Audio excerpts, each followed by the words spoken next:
Greetings, greetings, greetings. Welcome to the Leadership Speak, an advanced Toastmaster club for the leadership development. We are one of the top 5 clubs globally. I am Toastmaster Ravinder from India.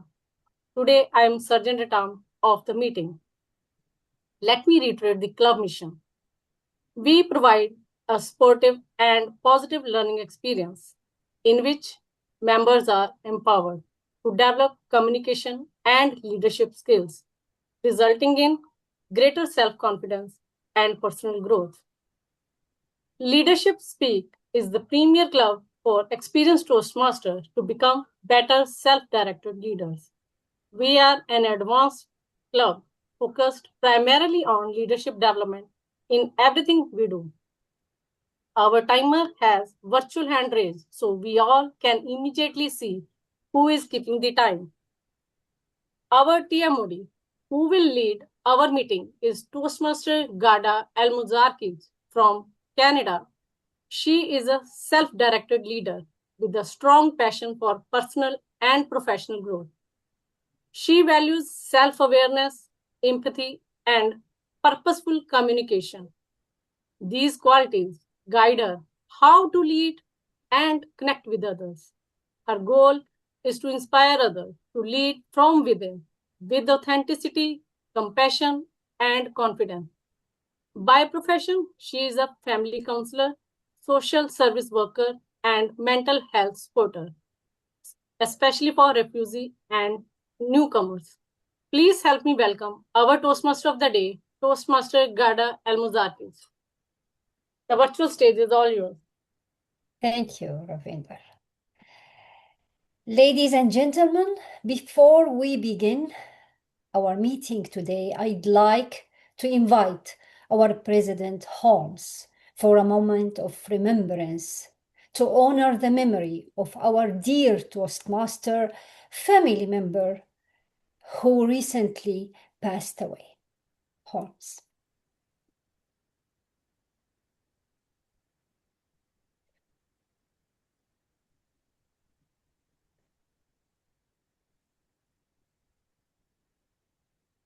Thank you, TMOD, Ghada. Members and guests, thank you for being with us today. I'd like to take a short moment in remembrance for our dear member, Nicole Miller-Douglas, who passed away earlier this week. In Leadership Speak, Nicole was my senior, having joined almost a year before I did. Even so, I share the same impression as our previous president, that Nicole carried herself with sincerity, dedication, and an honest desire to grow. In many member-only training sessions, I witnessed how she showed up ready to learn, ready to listen, and ready to contribute. She was never trying to perform or fit in. She simply stood her commitment to improve herself and support others. In the days leading up to her passing, she had also prepared to be the Toastmaster of the day for the following week. In Leadership Speak, taking up the Toastmaster of the day role, it's akin to a rite of passage. It is a significant responsibility that involves preparing the meeting, coordinating with more than 20 team members, crafting a team, and producing the team write-up. Nicole stepped forward to take that role willingly. The team she agreed on with the subsequent educational speaker was also a difficult one, leading when life tests you. It was a team that required courage, reflection, and strength. Even though I did not know Nicole from the beginning of her journey with Leadership Speak, I saw enough to understand why she was respected. She carried a quiet dignity, she worked with heart, and she held herself to a standard of sincerity that lifted the people around her. Nicole leaves behind an example of grace and dedication that will stay with this club. We hold her in the highest respect and deepest regard. At this moment, members and guests, I invite all to join us to take a moment of silence in honor of our dear member, Nicole Miller Douglas.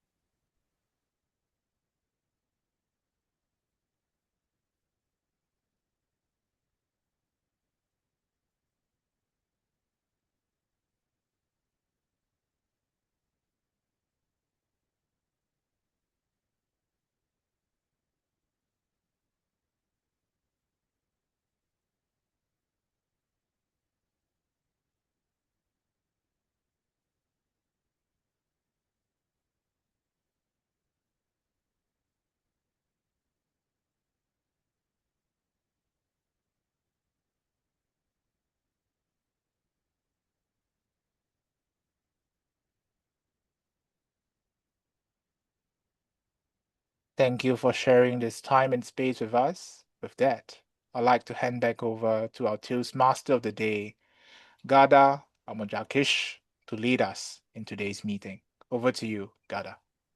Thank you, Holmes. Good morning, good afternoon, good evening, great leaders and honored guests. Our meeting today is extra special. You know why? Because of you, our distinguished guests. Your presence adds warmth, curiosity, and energy to our space. We hope you will feel inspired to explore what self-directed leaders looks like here at Toastmasters. We are so delighted to have you with us, and I kindly ask you to take a moment to fill out the guest book posted in the chat box by dear Jocelyn. Thank you. Lead with emotional intelligence because it's the foundation of real freedom. Have you ever felt like you are running your life, but deep inside, something holds you back? Like you are doing your best, managing life, work, responsibilities, but deep down you are truly unfree. Many of us are prisoners without even realizing it. Not prisoners of walls or rules, but prisoners to our emotions. Become servants to our swingy moods, trapped by anger, comparison, frustration, and constant need to be understood. We think we are leading our life, but actually it's our unmanaged emotions holding steering wheel. Stress controls us, triggers, guides us, and habits, old habits, repeat themselves. Emotional intelligence breaks this cycle. It liberates us. It gives us the power to choose understanding over judgment, calm over reactions, presence over pressure, and growth over repeated old patterns. This is emotional freedom, the ability to rise above the moment instead of being swallowed by it. As when a leader develops this inner freedom, it shows in their calmness, their empathy, and their ability to influence through connection, not through control. As we listen to our speakers today, I invite you all to reflect on one question. Where in my life can emotional intelligence set me free? Free from reactivity, free from assumptions, free from all the emotional habits, free to become a leader you were meant to be. And with that, let us begin our meeting. Welcome to Lead with Emotional Intelligence. Thank you.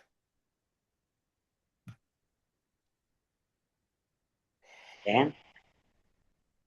As we continuing embracing our theme Lead with Emotional Intelligence, please join me in welcoming our toast presenter, Holmes, who will lead us into a moment of appreciating and positivity. Holmes, the toast.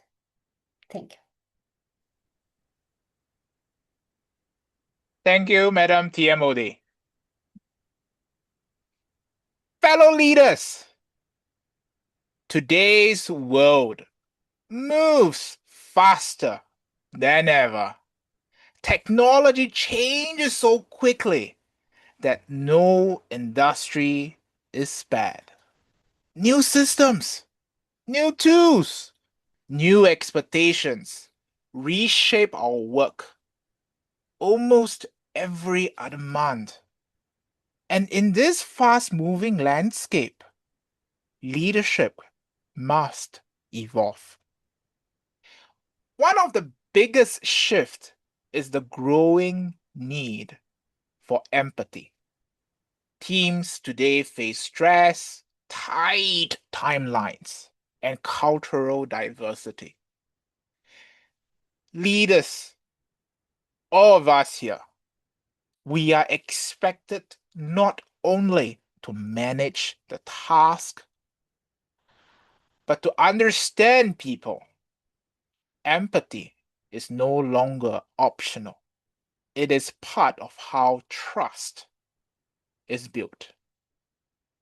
This leads us to emotional intelligence. For self-directed leaders, this is the foundation. The first part of this is self-awareness and self-regulation. Self-awareness means we notice our own emotions early.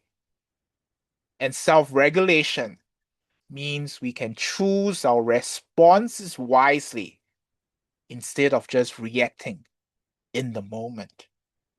Leaders who can stay steady, thoughtful under pressure, create safety for their teams, and that safety becomes the ground where trust grows. The second part of this foundation is how we relate to the others around us. This includes motivation, empathy, and relationship management. Leaders who understand what inspires people can guide them through challenges and uncertainty. Leaders who show empathy can read the room and support others when they struggle. And leaders who manage relationship well can bring different cultures, different personalities, even different viewpoints together, so that as one, there is a team to move forward toward strategic goals. In a world shaped by constant change, emotional intelligence is the anchor. It helps leaders stay calm, connect deeply, and lead teams to innovate and collaborate with courage. At this moment, members and guests, I invite you, turn on your cameras, turn on your microphones. Join me for a toast. Raise your glasses and toast for emotional intelligence. Emotional intelligence. Emotional intelligence. Emotional intelligence. Thank you. And back to TMOD. Ghada. Thank you for that uplifting toast, Hans. And now I'd like to introduce our timer, John Ojifo, who will help us practice one of the greatest leadership skills, respecting time. John. Greetings, fellow Toastmasters and guests. My name is John Ojefo, and I'm the timer for this meeting. I will time all speakers, and I will display my background of green, yellow, and red according to the times on the agenda. And I will post the times of the speakers after each section. Back to you, Madam Toastmaster of the Day. Thank you, John. Thank you. Welcome, warm welcome to our grammarian, Leah, who will help us also elevate the quality of our speaking. Leah, our grammarian. Thank you so much for that, Madam Toastmaster of the Day. Good day, fellow Toastmasters and our guests. As grammarian, it is my responsibility to pay close attention to all speakers, listening carefully to their language usage. I'll take note of any improper language, as well as any outstanding words, quotes, sayings, or thoughts. As grammarian, it's also my duty to introduce the word of the day, which you can clearly see is being displayed with the slide that I'm on. So our word of the day today is empathy. And basically what it means, the action of understanding, being aware, being sensitive to, and vicariously experiencing the feelings, thoughts, and experiences of another. How to use this in a sentence? He felt great empathy with the poor. I'll also share it in the chat in case you miss it. So it's encouraged for all the speakers who do come to the virtual stage to please use the word of the day somehow, somewhere in their sentences. Thank you, and back to you, Madam Toastmaster of the Day. Thank you, Leah. And we arrive now to the heart of the meeting, the prepared speeches.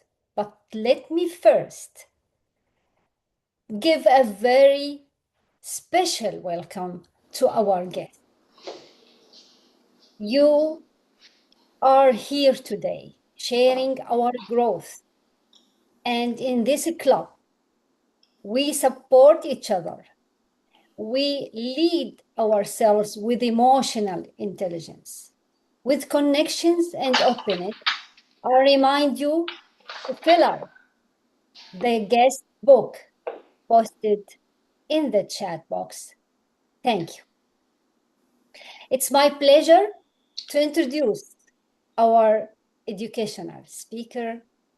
Let me warmly welcome Oltesh Thobias, along with the evaluator, Tony. Welcome, Oltesh.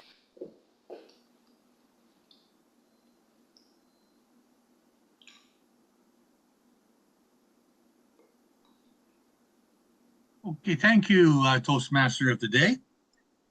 In preparation for his educational speech, Oltesh contacted me. We discussed where he really wants to balance the power of emotion with logic that fits circumstances in life, the various circumstances in life, and having the ability to do so. So his presentation is based on the Persuasive Influence Project, number 5, and is to prepare to speak professionally. So I'll be evaluating his objectives to speak as a professional motivator, as well as his personal desire to have the ability as a leader to balance logic with emotion. Back to you, TMOD. Thank you, Tony. So as Oltesh sees, emotional intelligence is common sense. We often know when to speak and when to stay quiet, when to act and when to refrain. Do we always do it? Not quite. It's not always common practice. So his message today is simply a reminder that we need to apply and build on emotional intelligence agility. Thank you. Oltesh. Thank you, Ghada. Picture this. You're stuck in traffic and you need to rush to the office. You have an important meeting, but that traffic is just not moving. Or you're on your way, the road is open, but then someone cuts you off. And in order to protect your life and the lives of those in your vehicle, you decide to veer to the left and you end up in a ditch. Or you board an airplane, you're seated, your seatbelt is fastened, and you relax, ready to take off. And someone walks in and says, sorry, this is my seat. And you're 100% sure that this is your seat. How would you respond? Or how would you react, for that matter? The scenarios that I've painted are common in our day-to-day life. And I have witnessed outcome of these scenarios in both ways, in a constructive way, but also in a negative way. I've seen a simple traffic engagement, which ends up with, sorry, it's okay, and then every driver drives off. But I've also seen a traffic obstruction ending up with a fist fight, rage, and at times a gunshot.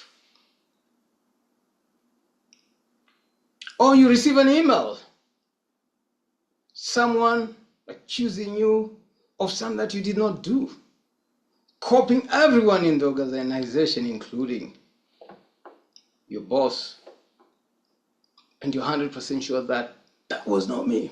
How do you feel? How would you respond? Would you get back to this person? Bold, red lines all across? Or would you say, thank you for the feedback? I'll work on it. We react differently in different situations, different circumstances.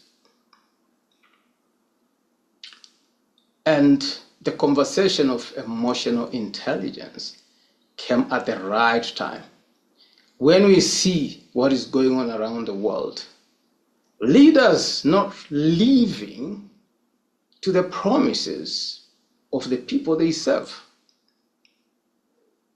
parents not meeting the needs of their children, but also organizations failing to stick to the vision and the mission that they had.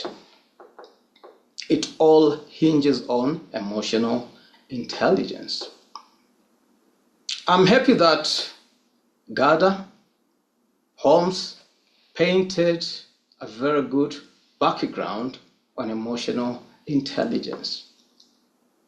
And therefore, my job is to put it in a practical way, but also in a reflective way. I would therefore like to encourage each and every one of us present today, including our valued guests, to just go back and think, how did you behave? How did you respond? How did you react to a certain situation, either positively or negatively?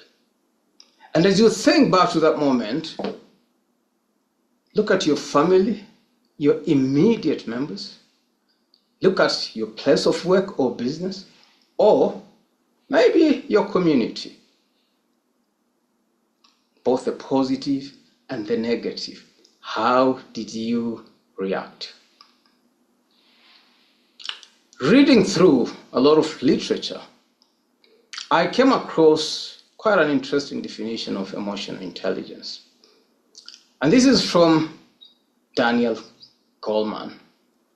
And he said, emotional intelligence is the ability to understand and to recognize one's emotion or emotions of others, meaning those around you, but also use that awareness to address a situation so that we can build a relationship, so that we can correct that behavior.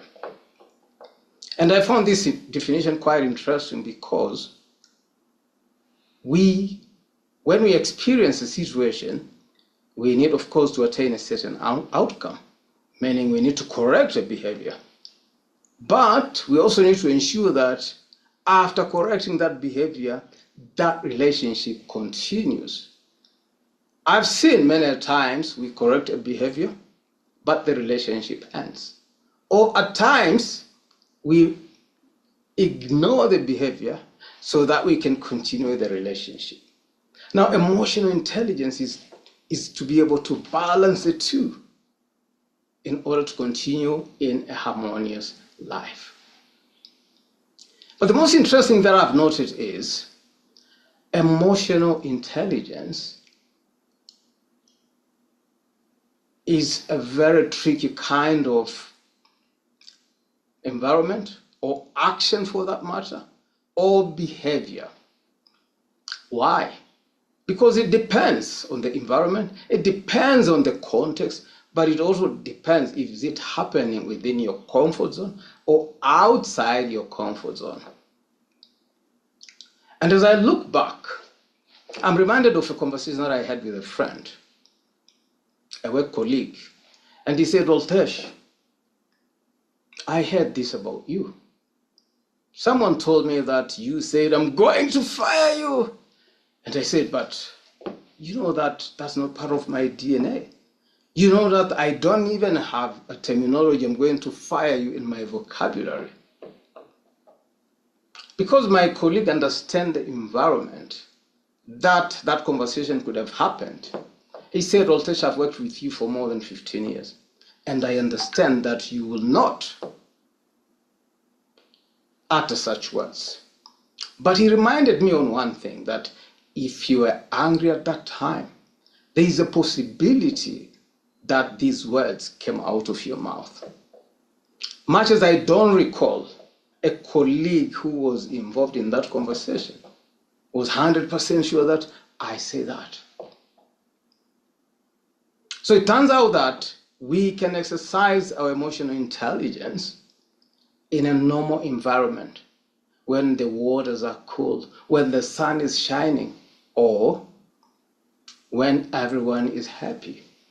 But when there is tension, probably we might get a little bit out of our values. So I have a question for you, Hannah, Tony, Ghada, Sandra.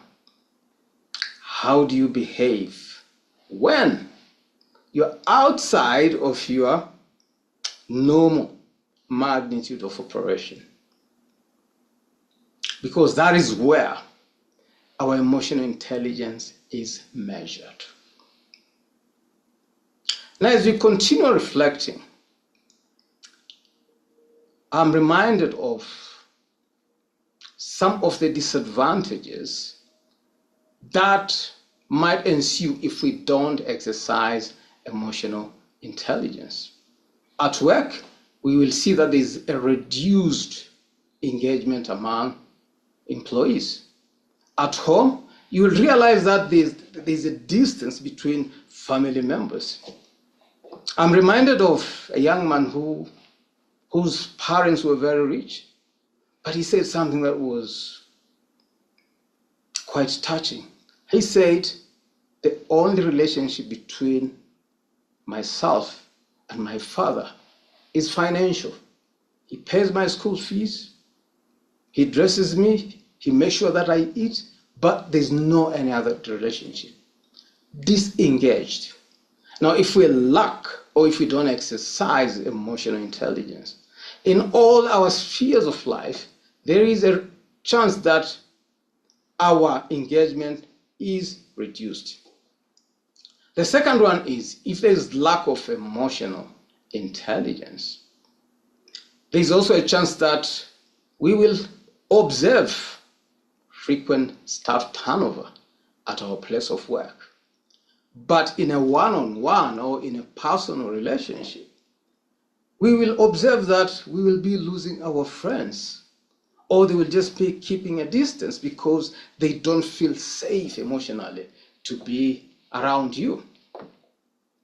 But also, if we don't exercise emotional intelligence, we tend to see a lot of conflict between us, between teams, and between those that we interact with in day-to-day basis. There are also a lot of benefits that we can accrue if we exercise emotional intelligence.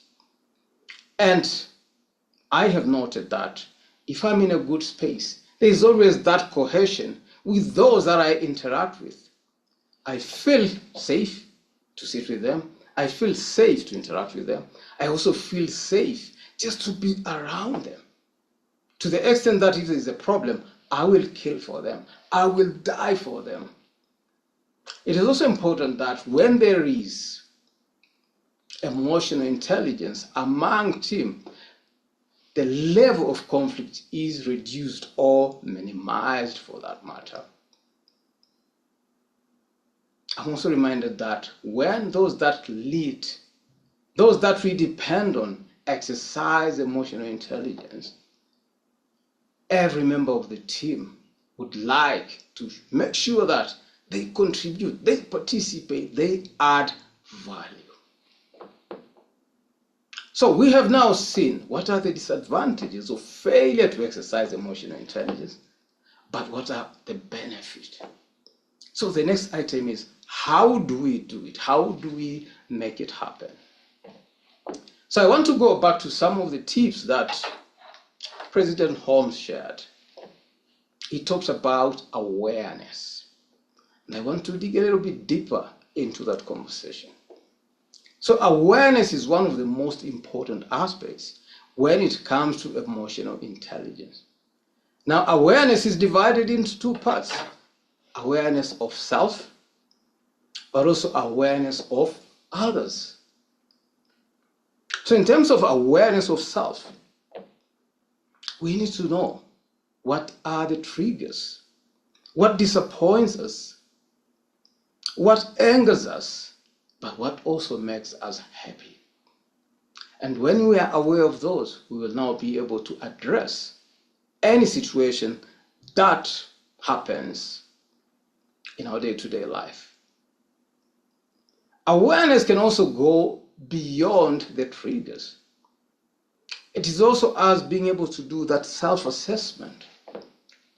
And I believe that Toastmasters is one of the best avenues where we are made aware of who we are. The evaluations will tell us, how are we engaging? How are we expressing our emotions? How are we impacting those that we are speaking to? And there are several projects. We also have a project in Toastmasters which is purposefully designed to assess your communication skills or your leadership skills. Now, beyond that self-awareness, we also need to be aware of what is happening in the community around us. How do people and the society communicate, engages, interact? When I went to London for the first time, that was in 1998, I noted one thing that is probably not necessarily common in some countries. In the UK, they queue in every space. If you're in the ATM, you have to queue even if you're alone. Or when you're about to pick an elevator, you stand on the right so that you can allow those that want to walk fast, to just go down or up the escalators. So you need to be aware of these community dynamics. You also need to be aware of the team, because if we are not aware of the team around us, then we will experience conflict and misunderstanding. The second aspect that we need to look at in order to exercise emotional intelligence is to ensure that we have what we call emotional reserve. So how does this work? Emotional reserve is the ability to stay in a calm, composed, and collected way, even when we experience anger, or when someone disappoints us, or when someone misbehaves, we are able to stay within that area. But in order to attain that emotional reserve, there are a few things that we need to do. I believe that what we are doing in this meeting is we are filling our emotional reserve. To the extent that if you're called for a high-stake meeting, you are ready. You can manage your nerves, you can prepare, but you can also communicate your ideas effectively. The other way of ensuring that you have sufficient emotional reserve is to journal, looking at what happened, learning from that so that your future becomes a little bit promising.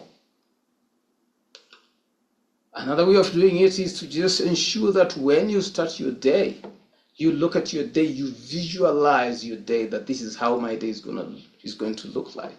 And most importantly, is to decide, what am I going to do if that driver cuts me off?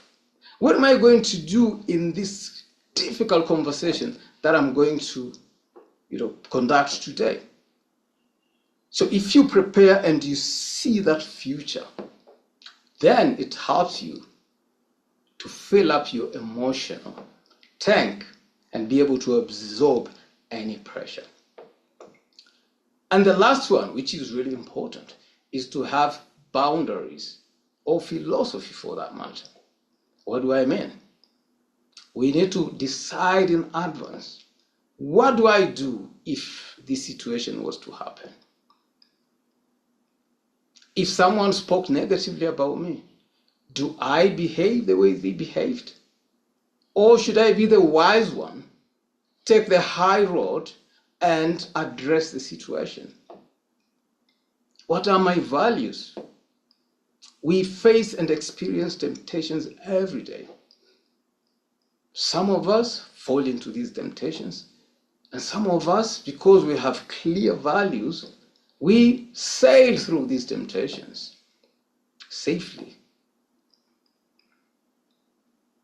I believe that all of us have the ability to grow and to become emotionally intelligent.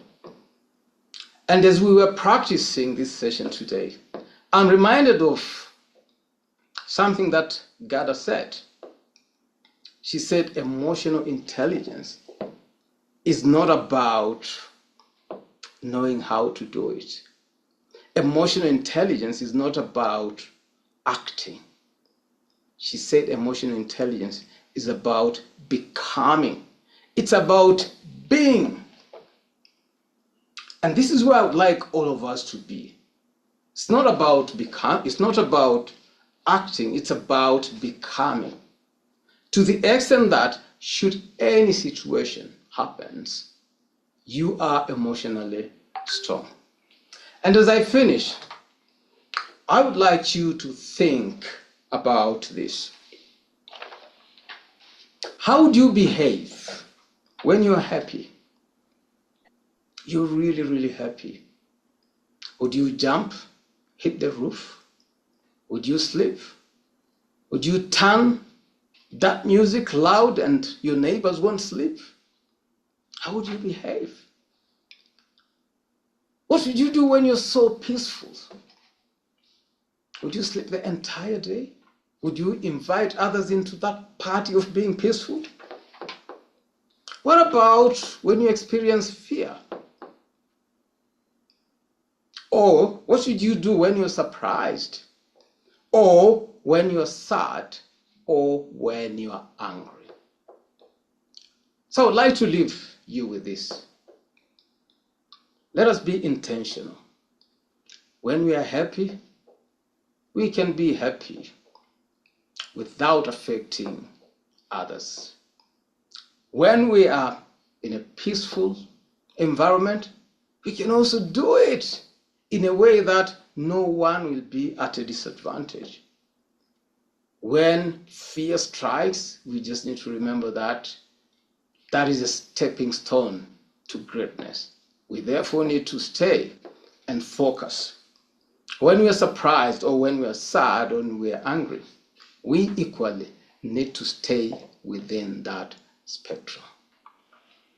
So by the words of Ghada, I want all of us to seriously consider the being of emotional intelligence. Back to you, Madam Toastmaster of the Day. Being, not doing. That's all about emotional intelligence. Thank you. Thank you for your great, strong presentation. And I encourage all speakers to use empathy, as it is one of the aspects of emotional intelligence. Thank you. Welcome, our guests. We are genuinely happy you are here with us today. Please take a moment to fill our guest book posted in the chat box and make sure to stay until the end of the meeting, as our club president would love to personally connect with you. Thank you. Now, join me in welcoming our first speaker, Nkosi, and the evaluator, Shanisha, Nocawe, and Shanisha. Hello. Thank you, Ghada. Good morning to all Toastmasters and guests. It is truly my pleasure to be evaluating Nocawe today. The purpose of her speech is for her to practice developing a communication plan. I will be listening for a well-organized speech about the members' experience with some aspect of plan development. She may choose to share any part of the process, including the results of implementing that plan. We had the opportunity to have a quick chat, and she also asked me to observe the structure, clarity, and confidence of her presentation. Over to you, Toastmaster of the Day, Ghada. Thank you, Shanisha. Yes, Nkosi is passionate about leading with empathy because it matters to her how she makes others feel. And she said, don't lead people without them. Involve them and give them the opportunity to lead. Come with me, Nocawe. Nocawe, come with me. Please come. Please come. Fellow leaders and our guests, which one of those two statements can you easily follow? Please indicate for me in the chat. If it is the first one, write number 1. If it is the second one, write just number 2.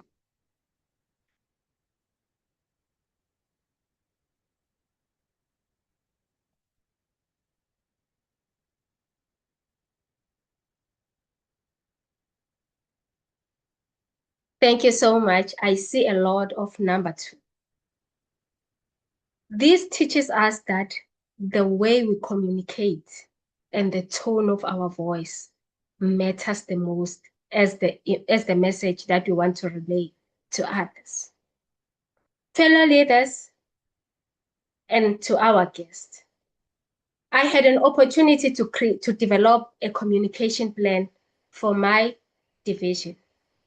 The purpose of the plan was to ensure that we achieve the key performance indicators set by the department for us as compliance and enforcement. I decided as a leader to divide the communication plan into 3 parts. The first part deals with our daily operation. I call it a daily open door principle, whereby each and every team member is encouraged to go to other team members at any time of the day, just to get clarity on other issues, to get assistance, or sometimes to cough something that might be between them and the goals that we need to achieve. Secondly, I have a weekly check-in principle. Those are the meetings that we have or that we hold on Mondays. During those meetings, we reflect on what could have happened the previous week. Lesson learned, challenges encountered, as well as way forward for us to move on together as a team. The last one is our monthly meetings prior the departmental meeting, where we track progress. And we align that progress with our performance, with our POEs, which is the portfolio of evidence. That assists us to track progress continuously without waiting for the quarterly performance reviews or mid-year performance reviews. What I have learned during this process is that as a leader, you need to go along with your team together at the same time. Otherwise, you will find yourself working alone and everybody will be left behind. Maya Angelou once said, I have learned that people will forget what you did. They will forget what you've said, but they will never forget how you made them feel. So during this communication plan development, I learned that the team members, which are the greatest asset for my employer, they matter the most. Through the journey, I decided just to take 3 things that I always remind myself of.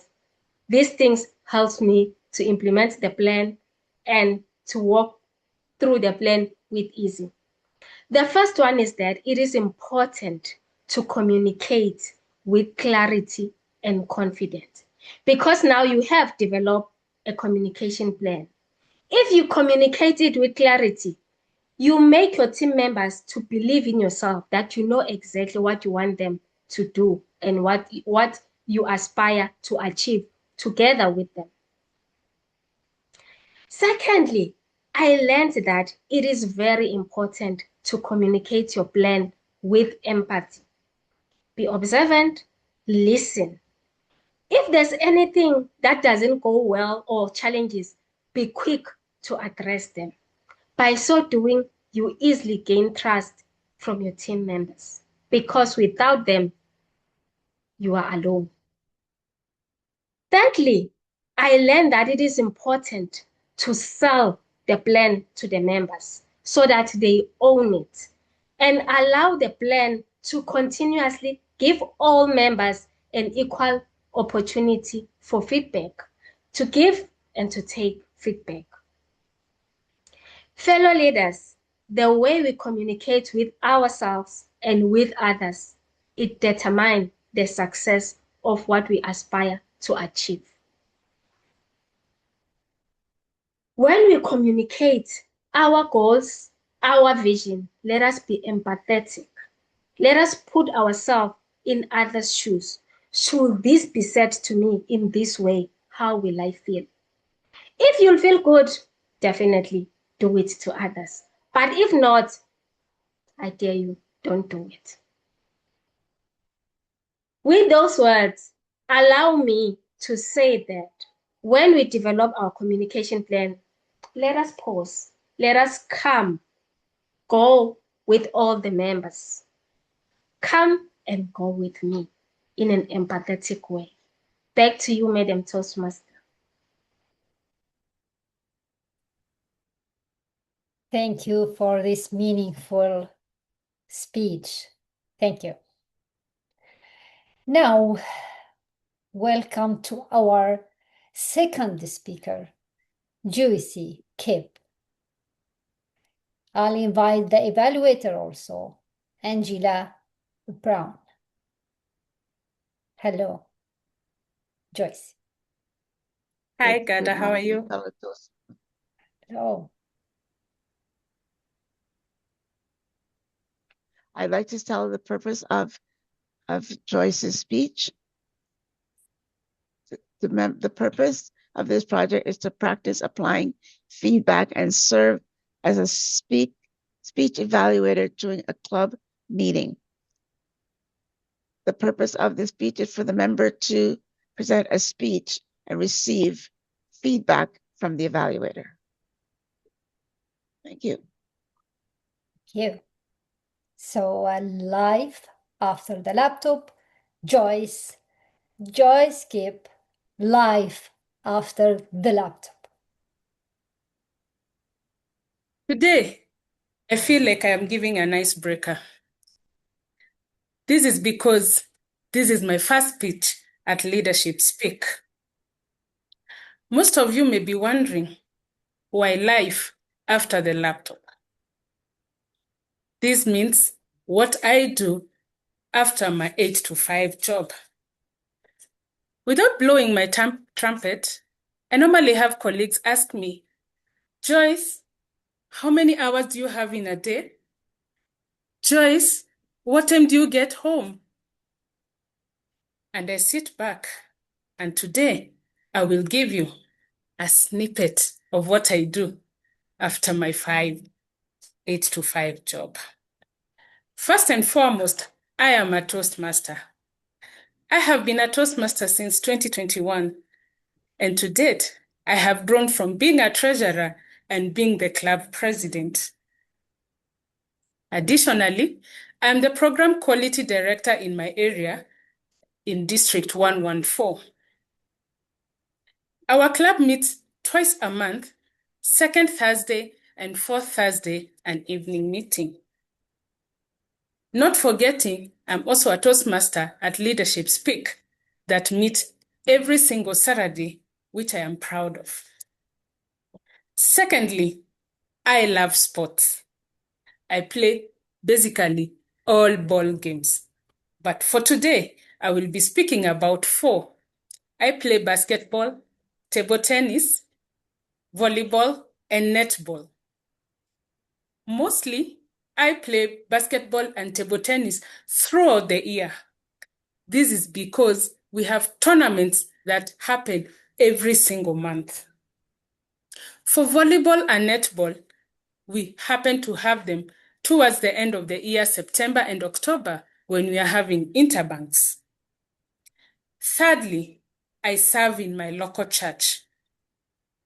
I am the personal assistant for our lady pastor, not forgetting that I also lead our hospitality team comprising of 15 ladies. I am very careful to lead with empathy because we come from different backgrounds. I am not sure what they go through throughout the week and I only meet them at the end of the week. Additionally, I have another meeting that I attend to on Tuesdays, which I am in the protocol team.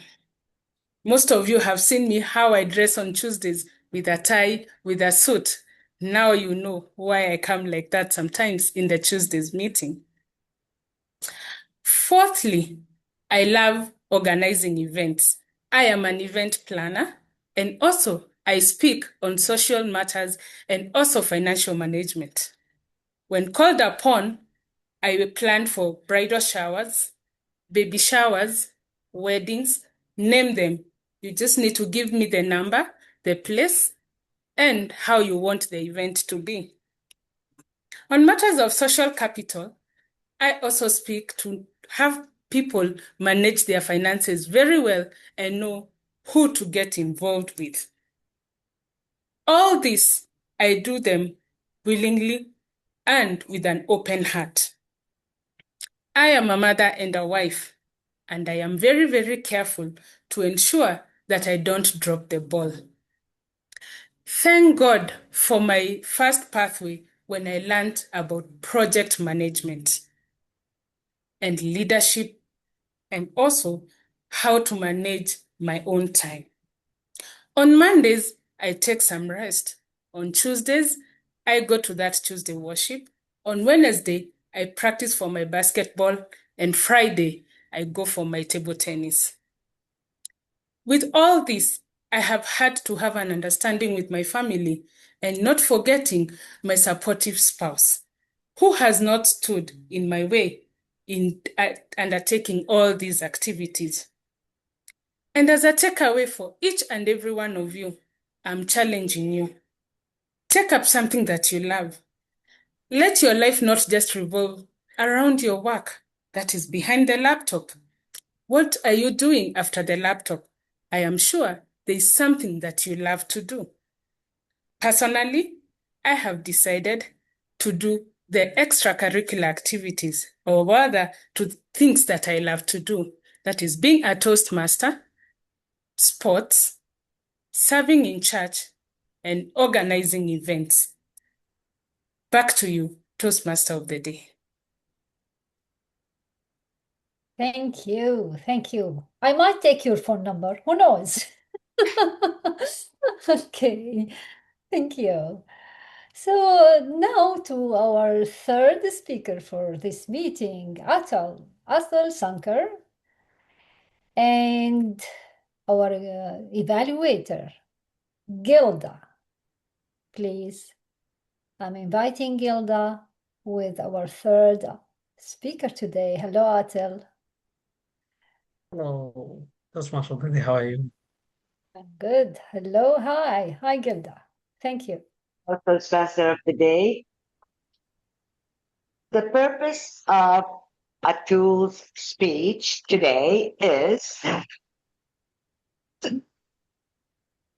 for Atul to begin developing a collection of humorous stories and to present a speech that includes humor in his speech. Time is 5 to 7 minutes. Best of luck. Back to you, Toastmaster of the day. Thank you. Thank you. So, humor, happiness, stories of my life. Atul Sankar. Atul Sankar, humor, happiness, stories of my life. Mike is yours.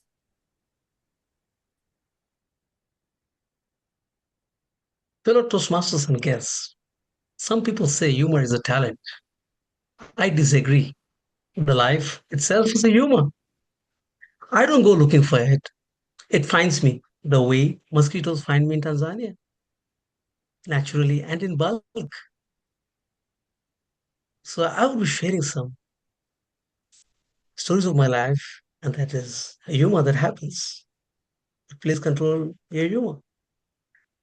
When I attended my first Toastmasters meeting, I expected some serious, polished Shakespeare level speeches. Instead, they asked me to introduce myself. I got so nervous, I introduced myself twice. Good evening, everyone. I'm Atul. And good evening, everyone. I'm also Atul. That's when I realized Toastmasters isn't about communication, it's about affordable comedy. I will say another story, the gym adventure. At the gym, the trainer asked me, "Sir, what's your goal?" And this is really serious. And I probably said, "Six pack." He looked at me, sighed, and said, "Let's start with walking." After 5 minutes on the treadmill, I realized that walking was considering its relationship with me. And true, till now, I think walking is in relationship with me. And I never again thought of six pack after that. But how many of you would face the same situation? And coming to my own home story, the classic mom question. And you know, I'm from an Indian family, and how Indian moms are so concerned about my marriage. There was an interrogation between me and my mother. My mom asked me, "When are you getting married? You're getting old." To escape the question, I told, "Mom, Taylor Swift tried to marry me. I refused." My mom started looking at me like I needed a software update. One day she said, "May at least Taylor Swift's sister marry you." I was feeling butterflies in my stomach and in myself. I think this was really a classic Indian mom question. And there's so many stories, life just happens, but there's so many humorous things that happen so fun. And that is what I enjoy. And it's what we see. It's what we see. It's what we observe. What we observe is what we interpret. And I think humor is not something fake. It's natural in life. And there's so many comic stories that go on and on. I'll just give you an example of my healthy lifestyle attempt. I bought spinach, oats, and almond, all the right things. 2 days later, they were still untouched. Meanwhile, the biscuits, chips, and chocolates magically disappeared. Those things don't need motivation. They walk into your mouth, they run into your mouth, and they jog into your mouth. And just imagine all that spinach, oats, and almonds were left, got rotten. And coming to the Tanzanian traffic story, once I was stuck in a traffic that a peanut seller came to my window and asked, "Brother, if you're staying for 10 more minutes, I will give you a loyalty discount." Even street vendors know my traffic routine. So could you just imagine what is the level of traffic in Dar es Salaam, in the city where I come from, in Tanzania? The roads are chaotic always. The miscommunication story. I once tried I once tried flirting over a text. I wanted to write, "You have a beautiful smile," but that autocorrector changed to, "You have a beautiful smell," and she blocked me faster than my gym trainer gave upon me. I think humor is something that really connects people. Humor is something which is connecting with people and people together. Because without humor and a touch of humor, a touch of reality is what it connects humans together. I always add a flavor of humor in my speeches, and that makes the speech beautiful. Let's make the speech engaging with the audience. How many of you observe that? And coming to my mom's story, my mom asked me, "Are you waiting for an angel to marry you?" I said, "No, mom, I'm waiting for a billionaire." And she replied, "Because only a billionaire can afford your jokes." And I said, "Thank you for being so humble." Coming to Toastmasters, let me roast the Toastmasters. Toastmasters taught me that every role comes with a title, like Toastmasters, Vice President Public Relations, Vice President Education, DTM is just joining like Avengers. Now I'm division director. My family thinks I run East Africa. If only they knew that. I don't even get a copy for free. Every year in the new year, we promise ourselves this year I will get fit. And only my belly is getting bigger and bigger, and I'm never getting fitter. And then the day and the goals are being forwarded for the next year. So here's what I learned. Humor isn't about cracking jokes, it's about noticing life. Life is already funny. If you don't believe me, look at your old passport photo. Humor helps us connect, survive awkward moments, and turn stress into stories. So collect your humorous stories. They become part of your speeches and your life. And when in doubt, blame Taylor Swift. Thank you. Has to you Toastmaster of the day. Thank you, Atul. Thank you. You actually cover the meeting with, joyful and happiness flavors. Thank you, Atul, for that. Now, with all of that happiness, we are continuing with our speakers now to our fourth speaker for today is A.G. McDowell, and the evaluator is Eris Casinella. Hello, A.G. Hello, good afternoon, everyone. So, Toastmasters and distinguished guests, thank you.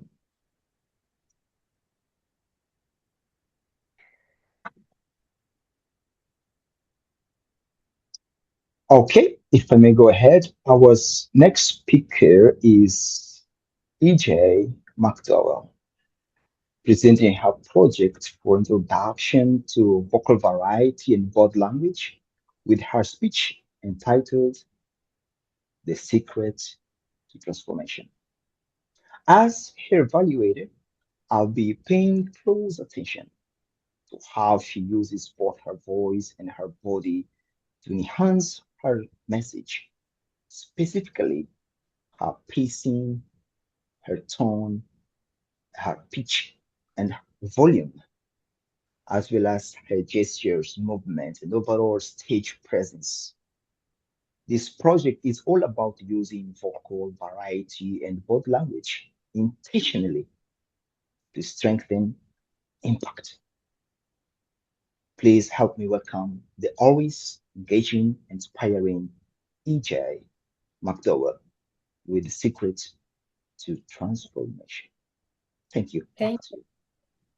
Thank you, Iris. So, as for EJ, emotional intelligence is the glue that binds us together when we use it wisely and intentionally. But it can also act like a magnet that repels if we don't use it wisely. The secret to transformation, A.G. McDowell, A.G. The secret to transformation.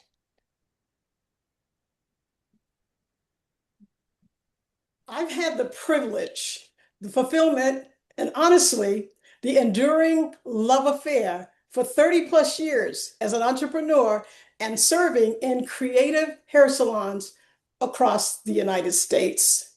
I've served over 200,000 women, men, and children, always facing the mirror, standing behind a chair, a styling hair salon, in a hair salon, with the scissors in my right hand and the comb in my left hand.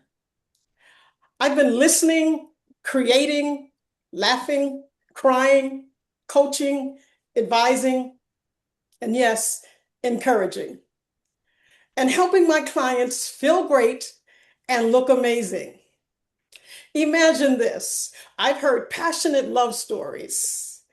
I've comforted intense heartbreak, which required immense empathy. I've listened to dreams of building families. I've listened to survival of midlife crises. Oh, and yes, hair drama, sports, career aspirations, and more what should I do with my life questions than a therapist. In a way, I've been giving speeches for years, just one client at a time behind the chair. This led me to a key question. What if I took everything I've learned in the salon, the people skills, the intuition, the transformations, the service excellence, and shared these stories on a world-class stage in front of a world-class audience? What if, as the Chinese philosopher Lao Tzu said, the journey of 1,000 miles begins with a single step. I took that single step and rejoined Toastmasters a few months ago. Today, I'm a proud member of Leadership Speak, and I'm so happy to be here today. And this is one of the top 5 clubs globally. And I'm not just here to speak, but to step into the person I want to become. Let me tell you how I got very serious about this idea. Now, this might surprise you. A few days after rejoining Toastmasters, and also after a long day at the salon, my last client looked at me and said, "Honey, you should be on stage. You should be on stage. You always say exactly what I need to hear when I need to hear it." I said, "Who, me?" I kind of laughed it off. But she said, "You're like a beauty guru and a life coach rolled into one." I was amazed, but I said, I create masterpieces behind the chair. But that night I went home, tired, looked into the bathroom mirror, and I asked myself out loud, what is your next step? What will you do next? And that still small voice on the inside said, it's time to speak. It's time to speak, not off the cuff and not from behind the chair, but it's time to speak skillfully to millions with inspirational impact. That's when I made the commitment. I said, I'm going to concentrate and I'm going to complete my presentation mastery. And believe me, this is the beginning. This is the first step. And not just to check a box. No, not just to check a box, but to take each step forward to finally meeting my transformational self. You see, it's important. The power of concentration. So let me be honest with you. Concentration is a challenge for me, especially today in our busy world, and certainly in the world of beauty. Picture this. A client is in my chair. My phone is buzzing. My morning coffee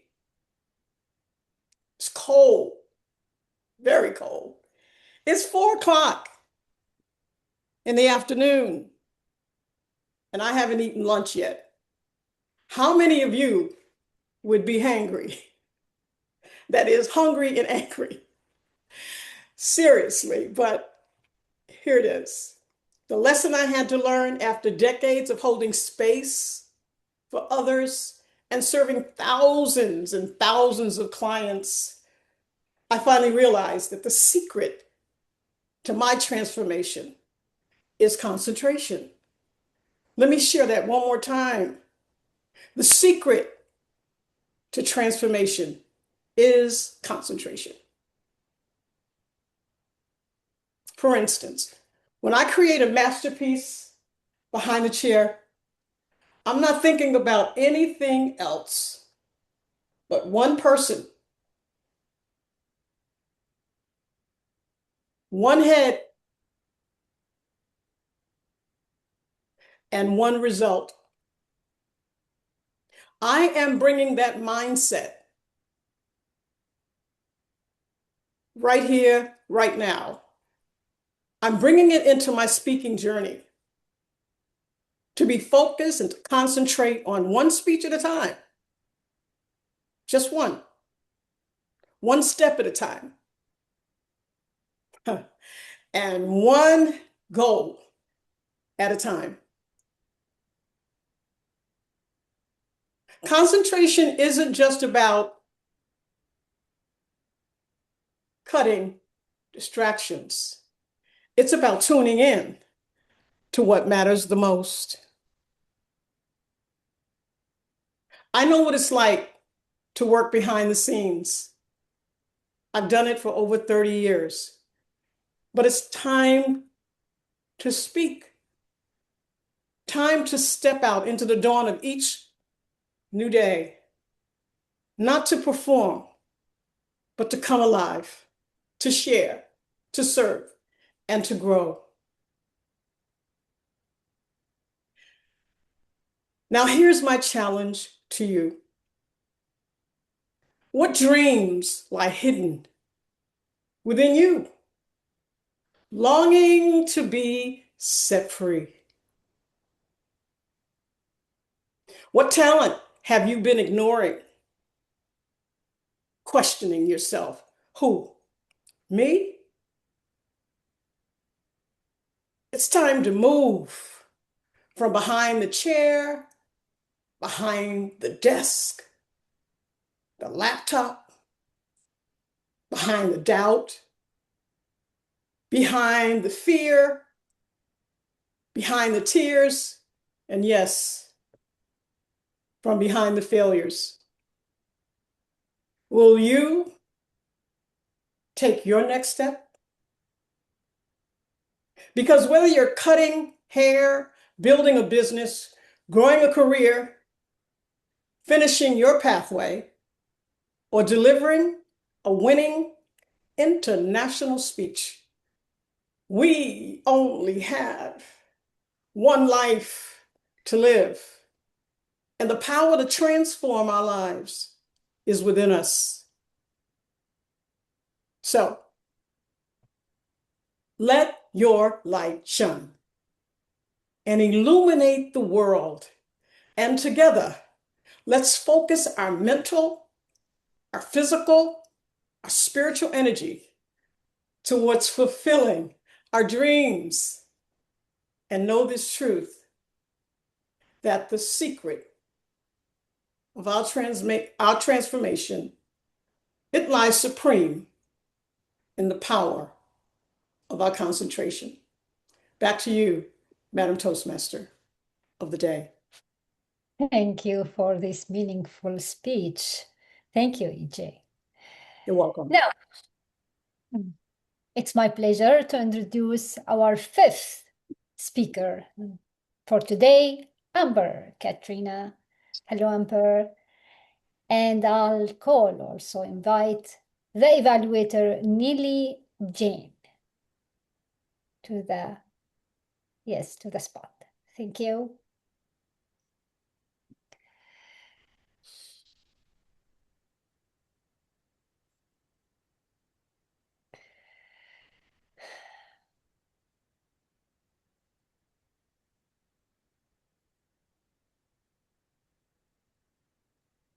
Nelly Jane, go ahead. Okay, thank you so much, Toastmaster of the day. Good evening, fellow Toastmasters, and to our guest, especially to you, Amber. Amber's speech for today is under the path of innovative planning. She will be presenting her Level 2 Project 1 speech, understanding her communication style. The purpose of this project is for Amber to identify her primary leadership style or styles, and for her to share some aspect of her primary leadership style and discuss leadership styles in general. Thank you. Over to you, Toastmaster of the day. Yes, Amber, hello. Amber is a life coach for target of workplace bullying. Share a couple of very practical steps for you to become more effective. Today, as we covered the 5 core dimensions of emotional intelligence and certainty, many of you, as Amber says, many of you have already been successfully applying these principles in your day-to-day lives, but maybe for some of you, it just doesn't seem to be working, no matter how you hard try. If that is you, don't lose hope just yet. So our 5th speaker for today, Amber, welcome. The mic is with you. Thank you, Toastmaster of the Day, Ghada. It's a pleasure to be here with you. This morning, I was having a conversation with a person I have been coaching for some years now, and she is stuck exactly there. She's so frustrated because she has been applying these 5 dimensions of emotional intelligence for years now, but there is that one coworker with which it's always strife. And she's just at a loss. What do I do? I've tried everything, but no matter how much I reach out, wear my heart on my sleeve, try to connect, collaborate, overcome differences, it's just not working. Is that happening for some of you as well? Oh yes, and this person is a leader inside of the company.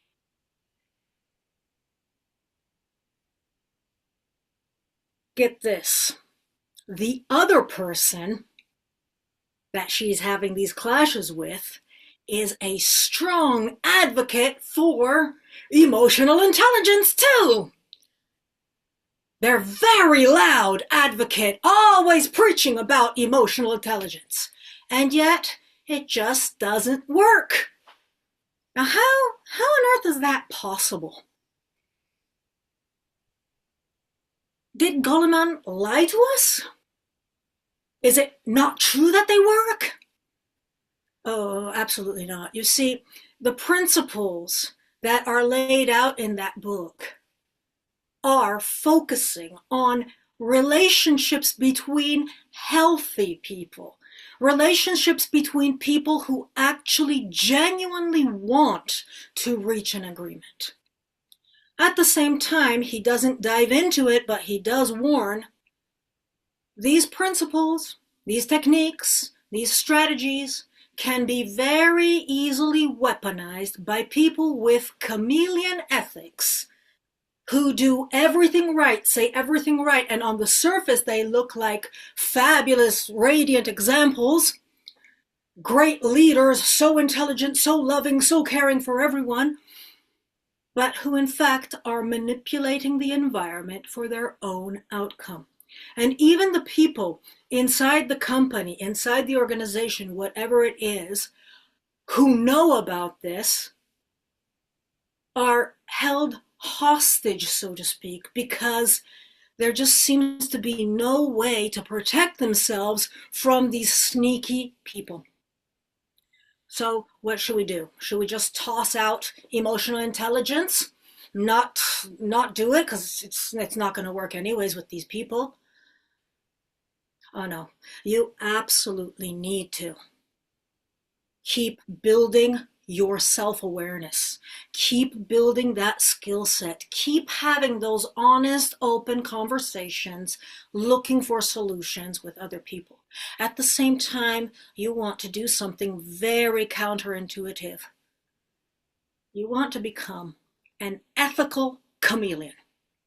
And I'm already hearing you, no, I don't, me, a chameleon, hell no, never, no. I am a person of integrity, right? That's the first feeling. It's like, even if you go do a Google search all over the place, ethical chameleons, they're the kind of people who will toss out any ethics, morals, and dogmas just to achieve their goal.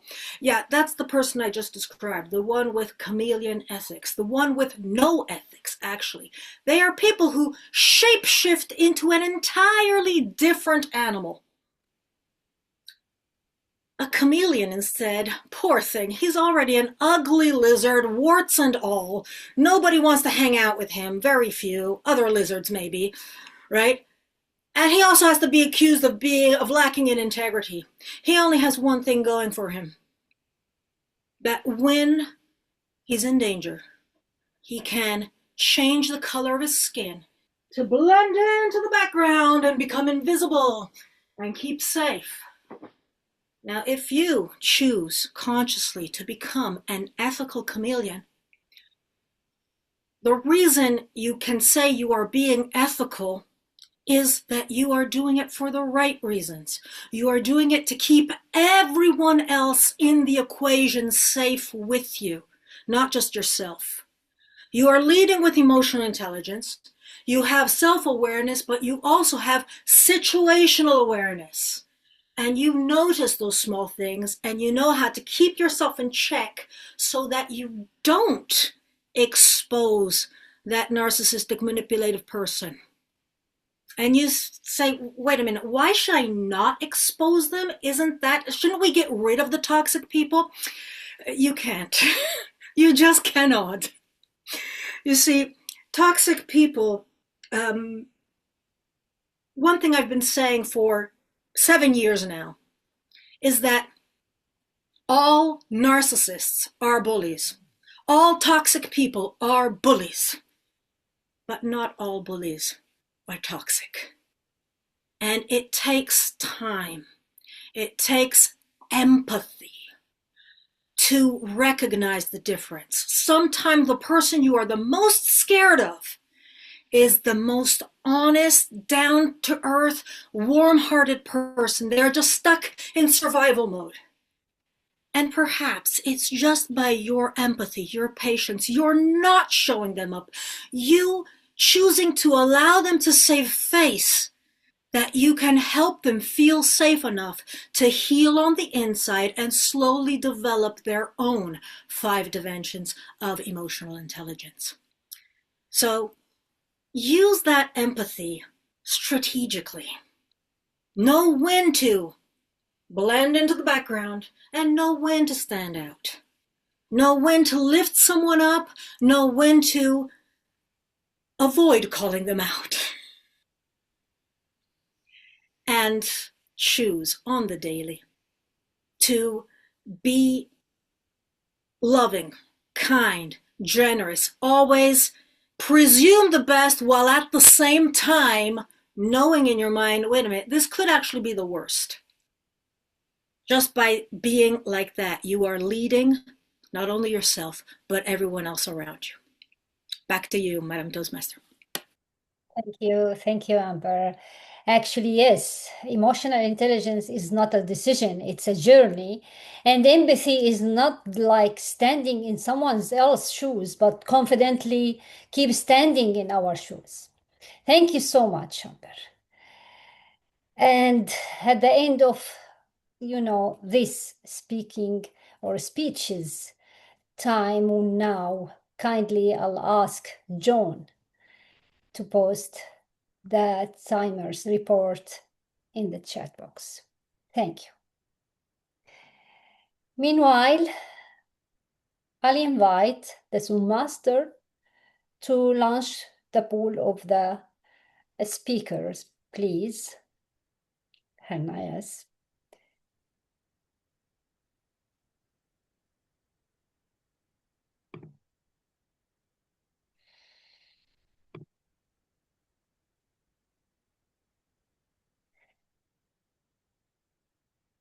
Before welcoming our amazing general evaluator today,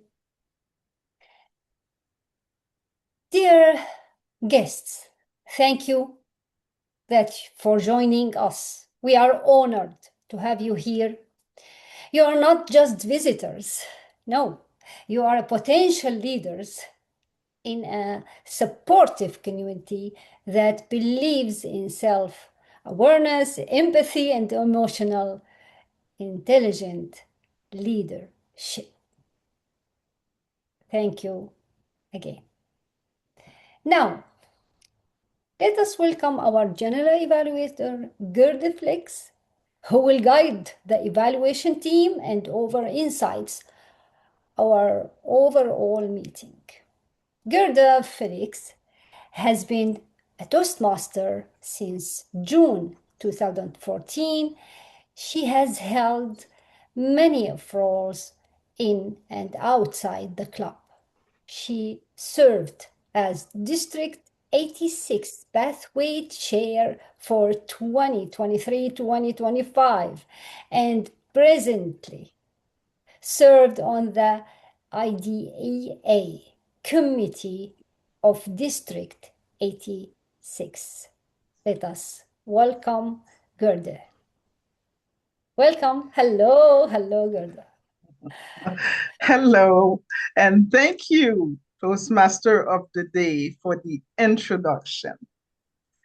Good morning, good afternoon, and good evening, fellow Toastmasters and welcomed guests. As the General Evaluator, I will oversee the evaluation segment of our meeting, where our keen sense of observation and listening skills will be demonstrated. This segment is in 3 parts. First, I will call on a team of seasoned evaluators to evaluate our speakers. Second, I will call on the role players for their reports. And lastly, I will share my overall assessment of the meeting.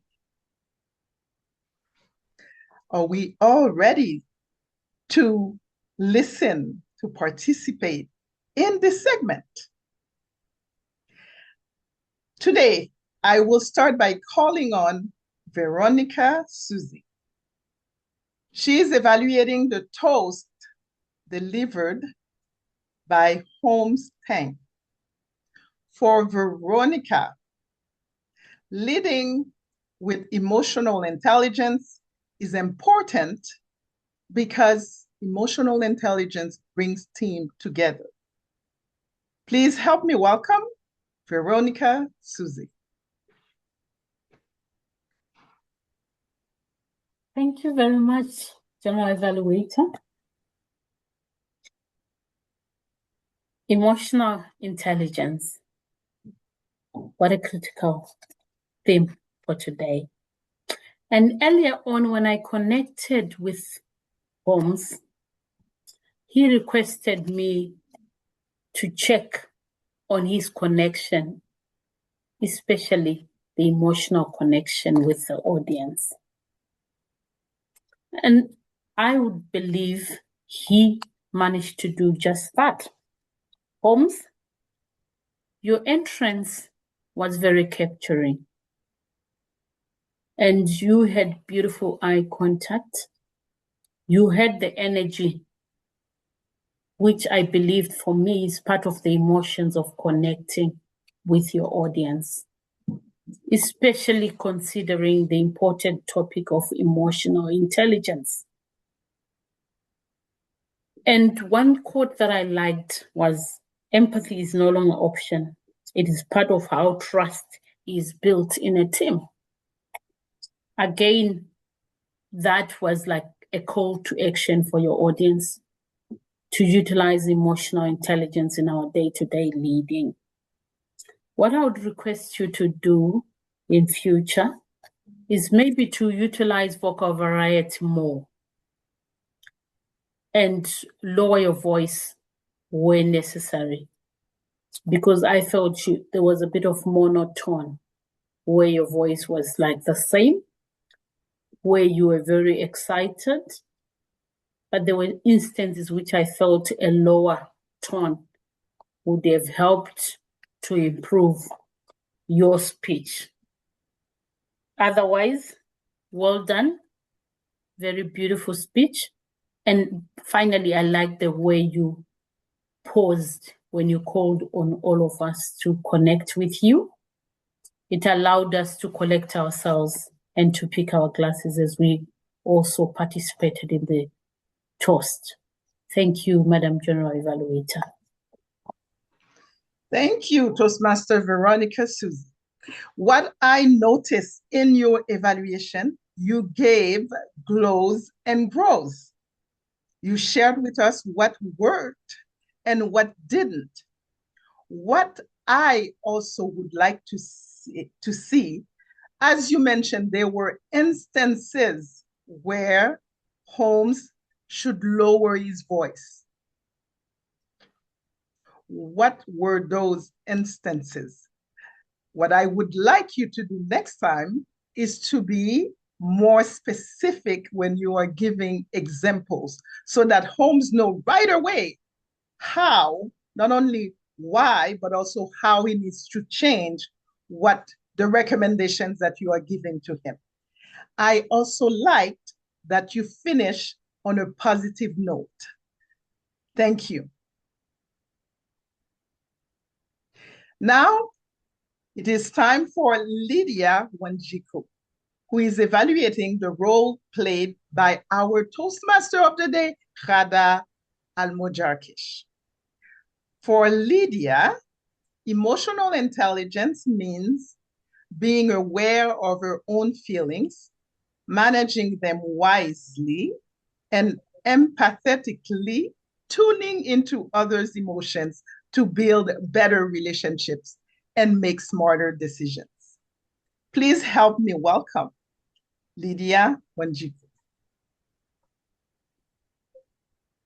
Thank you. Thank you very much, our General Evaluator. Ghada, you took the stage. You are able to own that stage. You're very composed. And the areas you excelled in were the clarity. You are very clear with today's theme, lead with emotional intelligence.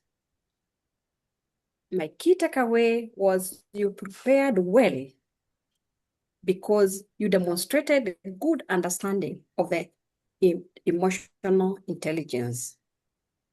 I liked the way you are able to connect with the theme. The poses that you had were very good poses.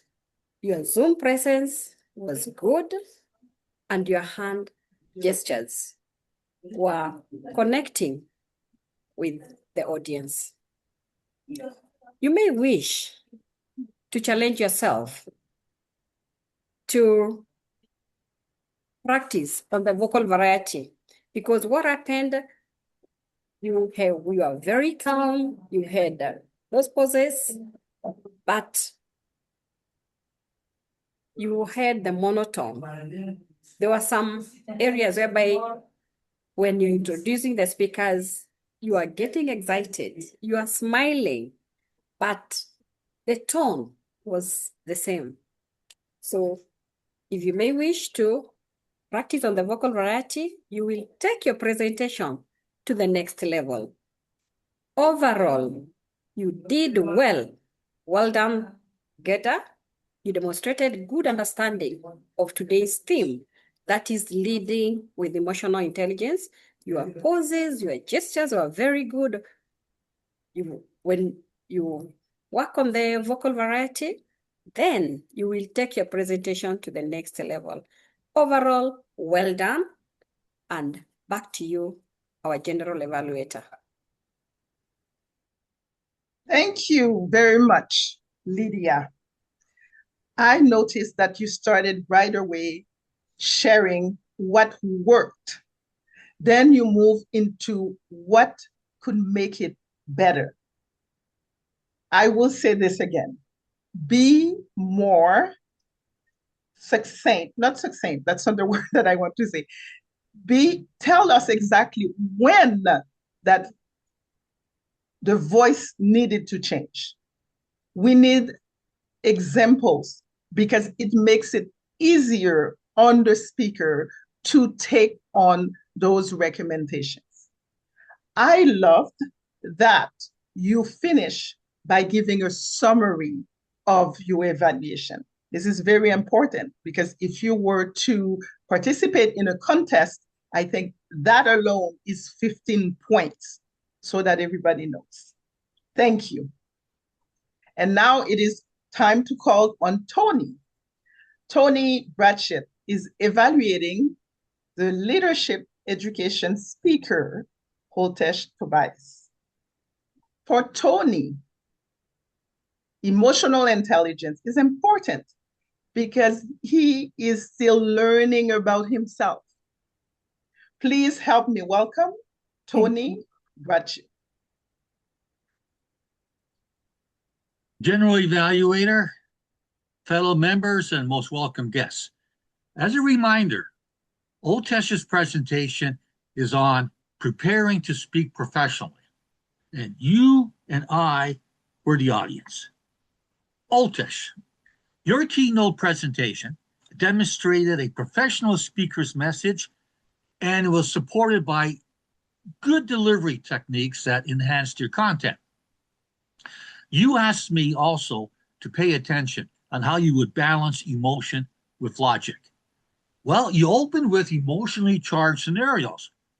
Being cut off in traffic. Oh, I can understand that. And the airplane seat dispute. Now that made it relevant to us, the audience. It was a good connection.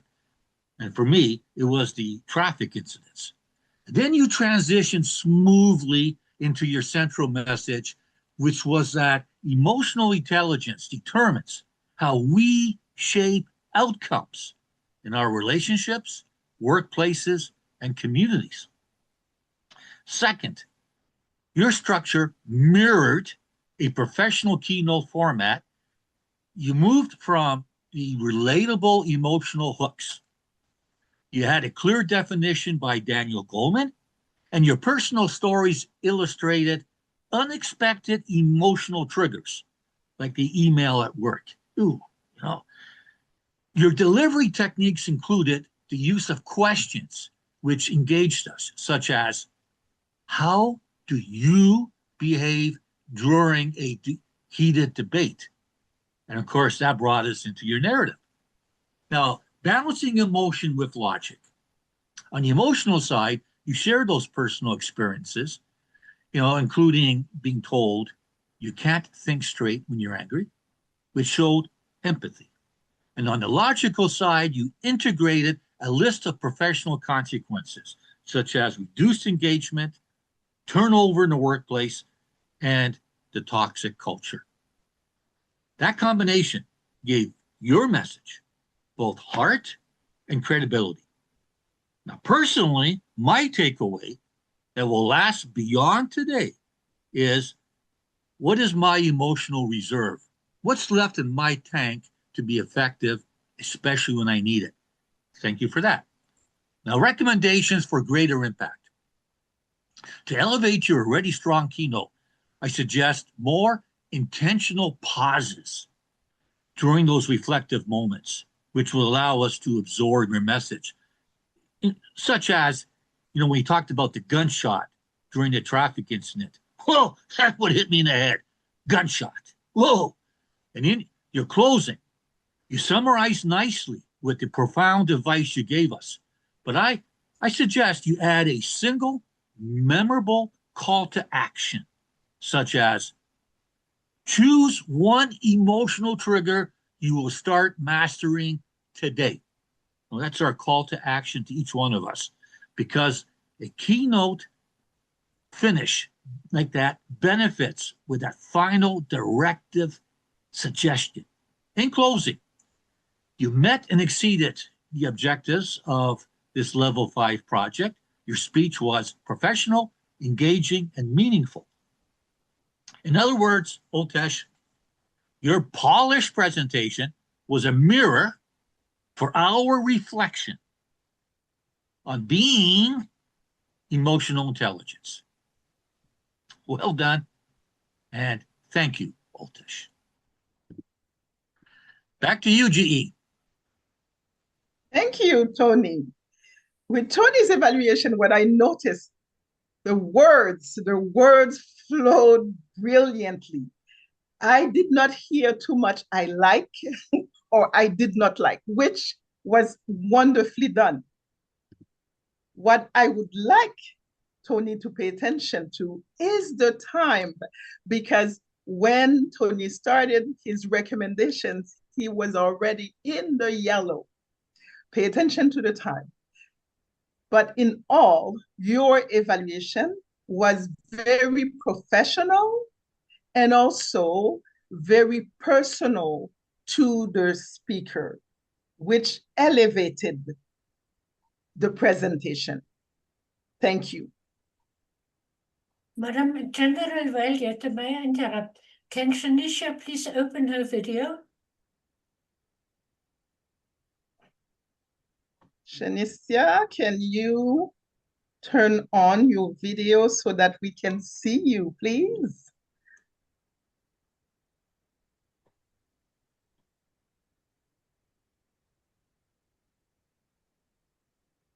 Ah, wonderful. Thank you. Okay. Thank you. And thank you, Hannah. Shanicia Bellamy is evaluating our first speaker, Nocawe Nkosi. For Shanicia, emotional intelligence is an important skill to have as a leader because it allows you, the leader, to connect more effectively with members and foster meaningful connections. Please help me welcome Shanicia Bellamy. Thank you, Berta. Hello once again. Let us be empathetic and put ourselves in their shoes. Nkosi, today you shared with us your journey into developing a communication plan and some of the important lessons you learned along the way. I must commend you for using an attention-grabbing opening, which ran into an activity which showed your audience awareness, and it also underpins a core element of communication, which is while the message is important, the way that message is delivered or communicated is equally important. You effectively shared the purpose of this communication plan and the small working parts that contributed to the whole thing. I would also like to applaud you for sharing the lessons you would have learned along the way, which were to communicate clearly, confidently, empathetically, while selling the plan to the team. You also emphasized during your speech that while the plan is important, what matters most is the team, the people. You effectively concluded your speech on a high note with a strong call to action as you encouraged the audience to be empathetic. And then you were able to tie back in your title and your opening as you called us to come and go with you in an empathetic way. To improve Nocawe, I have a few suggestions for you. First, I would have liked to hear a bit more about the process you went through to develop this plan. While you shared that your team came into play during the execution phase, it was not clear if they helped to develop the plan or if you did this all alone. Secondly, I get the general sense that the plan was successful, but that was not explicitly clear. To bring this to the forefront, you could have shared with us how things were before. And you mentioned some of the KPIs and stuff like that. So you could have mentioned what percentage of the targets were met. And then after implementing this plan, what those improvements were. Lastly, I know that a plan rarely goes according to that outline plan. So I would have loved to hear some of the challenges you would have encountered while executing this plan and how you and your team were able to overcome them. Or if there were no challenges, you could have let us know that this plan went off without a hitch. Notwithstanding Nocawe, you confidently gave an informative speech about your experience developing a communication plan. You spoke clearly and used simple diction, which allowed us to easily follow your presentation. You had a great structure with a clear opening, body, and conclusion. And if you're to incorporate these suggestions as you move forward, without a doubt, you will be able to take your presentation to the next level. Over to you, Madam General Evaluator. Thank you, Shanicia. You had a beautiful marriage of rose and glows. And they were very clear what made it for you, what worked for you, and what didn't. What I will comment on first is your Zoom presence, because I felt that I saw only this of you, not your whole face. Therefore, your gestures were not visible. What I liked is that your evaluation was very detailed. You ended on a high note, and you also summarized. Thank you. And now calling on our second evaluator, Angela Brown, is evaluating our second speaker, Joyce Kibe. For Angela, leading with emotional intelligence is important because it helps her connect authentically with others, respond thoughtfully in challenging moments, and inspire trust and collaboration through empathy. Please help me welcome Angela Brown.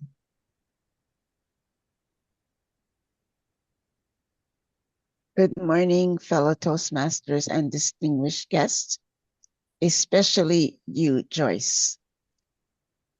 I truly enjoyed your speech today. My key takeaway is that your speech gave us clear, genuine picture of who you are, both personally and professionally, and you delivered it with confidence and clarity. One of the first things that stood out was how clear and easy to follow your language was. You expressed your ideas naturally, which kept everyone connected. Your gestures were comfortable and purposeful, and you appeared confident throughout your delivery. Because of that, the audience remained very fully engaged from start to finish. Your content was also very well constructed and interesting. Hearing about your different roles, from event planning to your involvement in Toastmasters, helped us to understand help us understand your responsibilities you take on. Your description of your tie and suits attire for work added personality and gave us a vivid sense of your professional presence. This speech gave us a chance to know you on a different level. It felt like a slightly extended icebreaker speech, which was perfect for your first time speaking at our club leadership speak. It set a strong foundation, introduced your story in a warm and relatable way. You shared something very interesting that I noticed. This is very important about your personality. You take on action on matters. You think ahead. You set your own direction, and you consistently look for ways to support your community in a practical, impactful way. That self-directed leadership came through clearly. My suggestion for growth would be, as you continue speaking, consider adding more vocal variety. Your tone was clear, but stayed mostly the same throughout. Shifting your pitch, pace, and pauses will help bring even more energy and emphasis to your message. Overall, this was an excellent first speech at Leadership Speak. Confident, heartfelt, and engaging. I look forward to hearing more from you. Great job.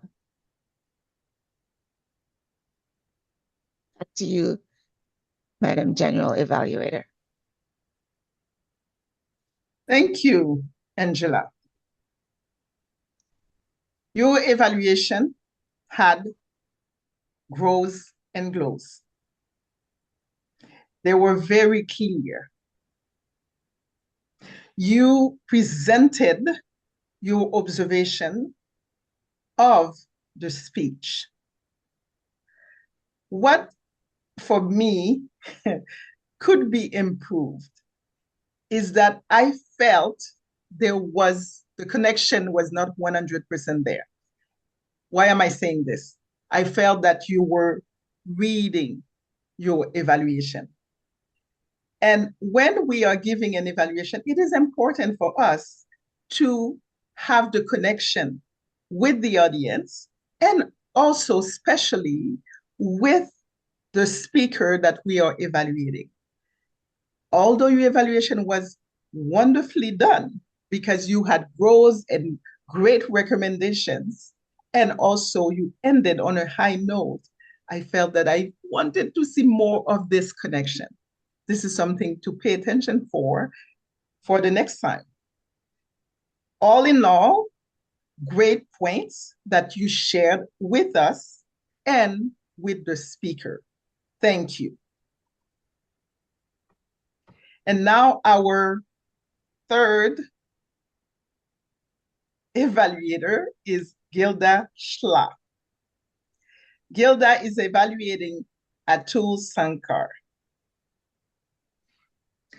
For Ghada, leading with emotional intelligence is a great tool to know people more. Please help me welcome Ghada Shla. Thank you, General Evaluator, for the introduction. Hello, everyone. We just learned a great deal from Atul by telling us we all need humor in our life because humor is a great way to connect us as a human. Thank you. We also learned from Atul how to sprint through a humorous speech, which was good. Atul excelled in giving us 3 or 4 examples, humorous examples from serious things like Toastmaster. We all think it's a learning. Not too many people can find humor in learning, but he was able to demonstrate that for us. Exercise, treadmill, he was able to do that.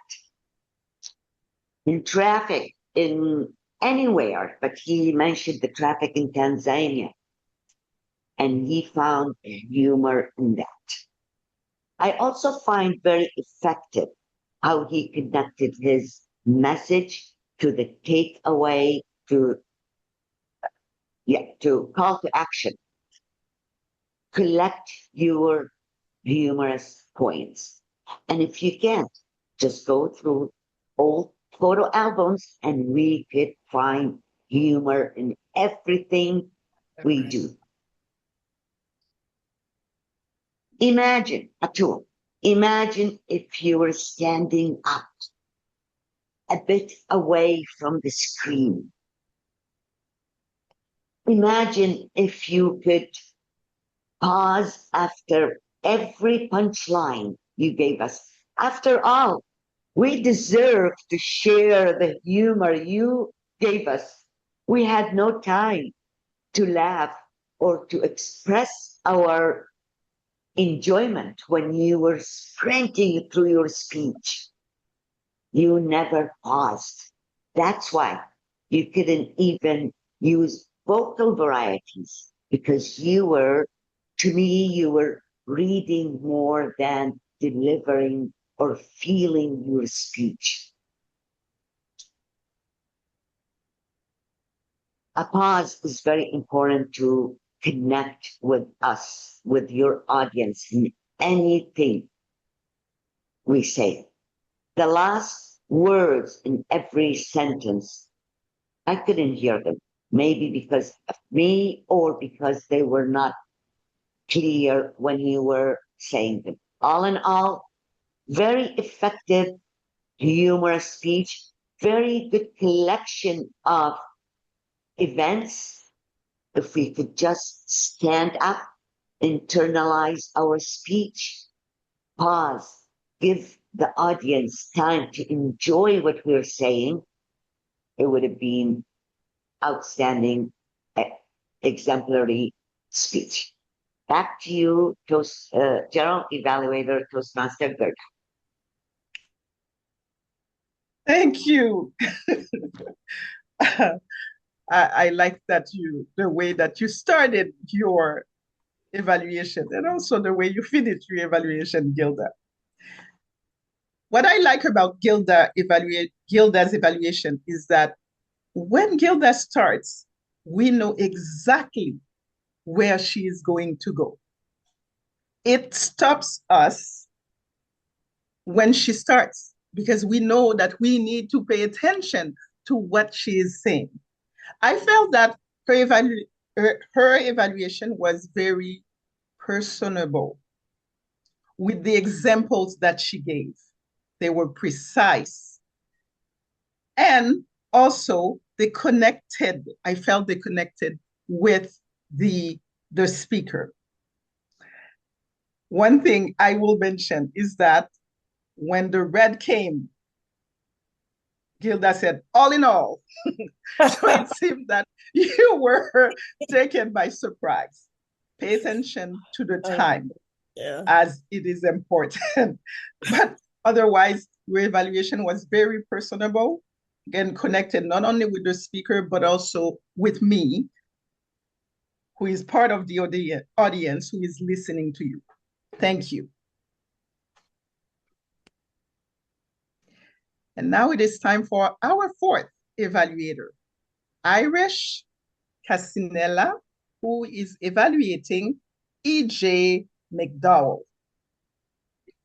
For Irish, emotional intelligence is essential because it helps us understand ourselves, connect better with others, and communicate with greater impact. Please help me welcome Irish Casinella.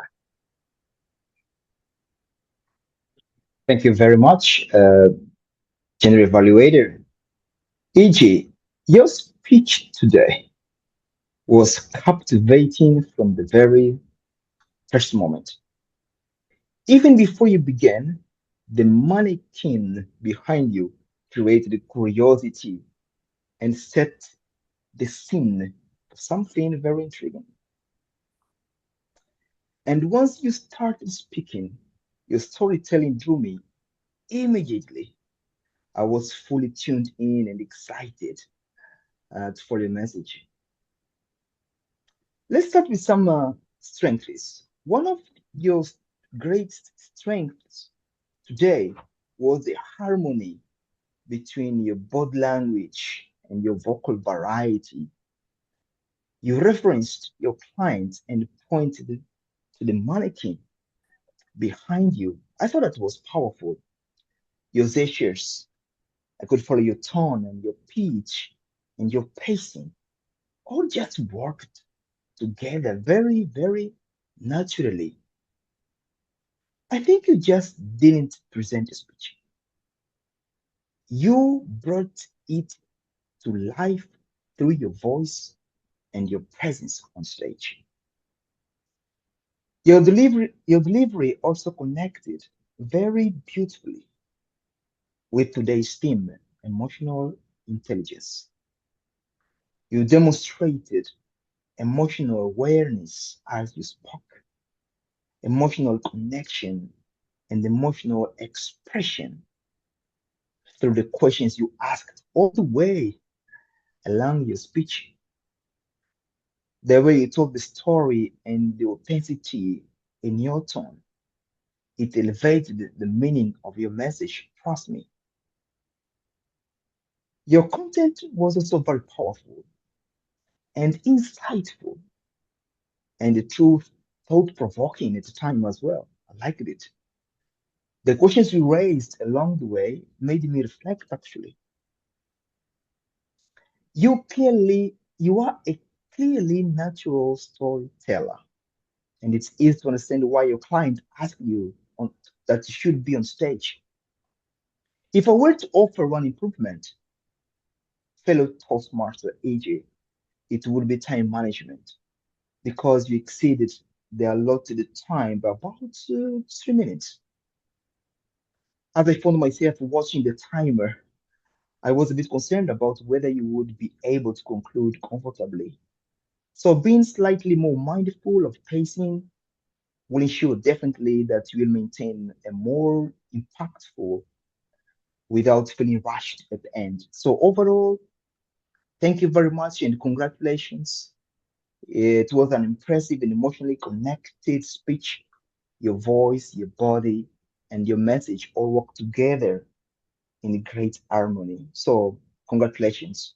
Over to you, General Evaluator. Thank you, Irish. From the start, Irish made it very personal in his evaluation. Not only he mentioned EJ's name, but he moved closer to the screen, which was very effective. I wanted to see the same energy throughout because at times I felt that Irish was reading and I could feel it. I don't know perhaps how to remedy this, perhaps read a little bit and then connect a little bit. Maybe that's the way. But you also had great points in terms of growth and great points in terms of growth.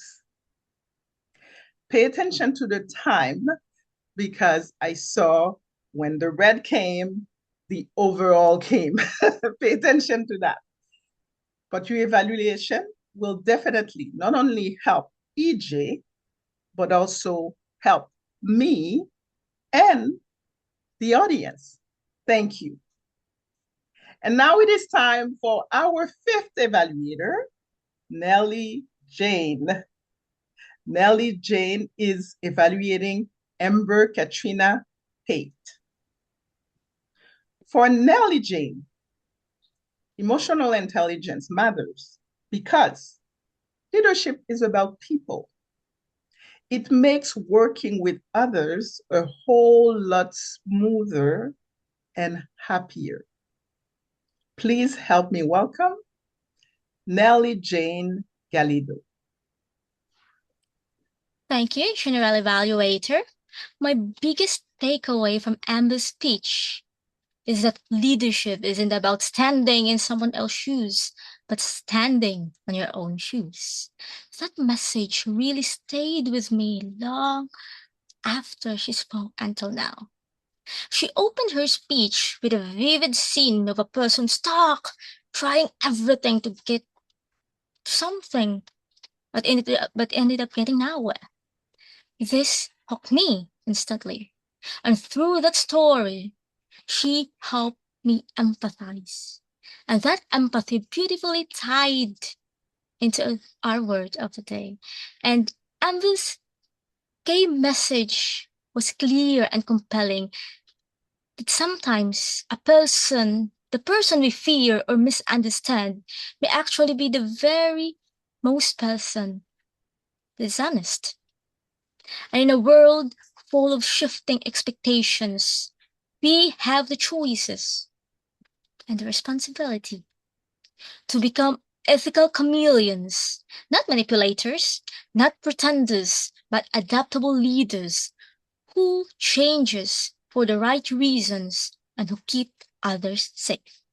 She drew a powerful line between someone who bends the environment for manipulation and someone who adapts for empathy and understanding, and that distinction was the heart of her speech. Amber's vocal variety and body language were truly strong, and she spoke with intention, with energy, with lots of confidence, and this delivered choices elevated her message and made her story more engaging. For spiritual speech, one opportunity I encourage is to explore the strategic use of pause. And her message tonight was really powerful, so powerful that allowing the audience a moment to digest key statements would make these statements land even deeper. Overall, continue leaning into the balance of adaptability and authenticity. Keep refining the way you guide your audience through ideas and let a pause support your message as much as your words do. Back to you, General Evaluator. Thank you, Nelly Jane. You started right away with your takeaway. And then you went even deeper into your evaluation with grows and glows. That was effective. I will speak about on your voice because I feel that your voice calls us to listen to you. This is a powerful tool that you have. I also noticed the time. You were still in the green when you ended it back to me. So you have time to develop even more in your evaluation. Because of that, there's perhaps more growth and also glows to give to the speaker. All in all, I liked that you started with your takeaway. I love the way that you shared your grows and glows and your voice. Your voice is definitely a powerful tool. Thank you. This concluded our evaluation. I would ask the timer to share the times in the chat.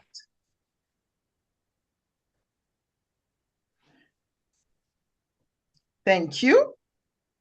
And Zoom Master, please launch the poll for the best effort evaluator.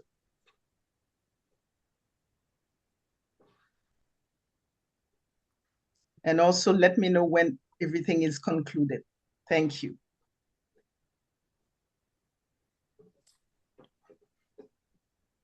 I have a bit of difficulty checking it.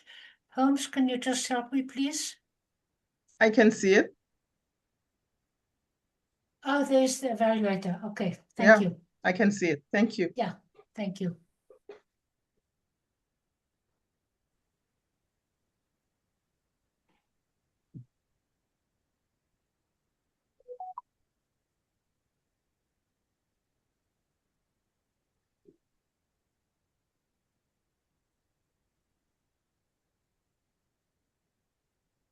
Can I close it? Yeah.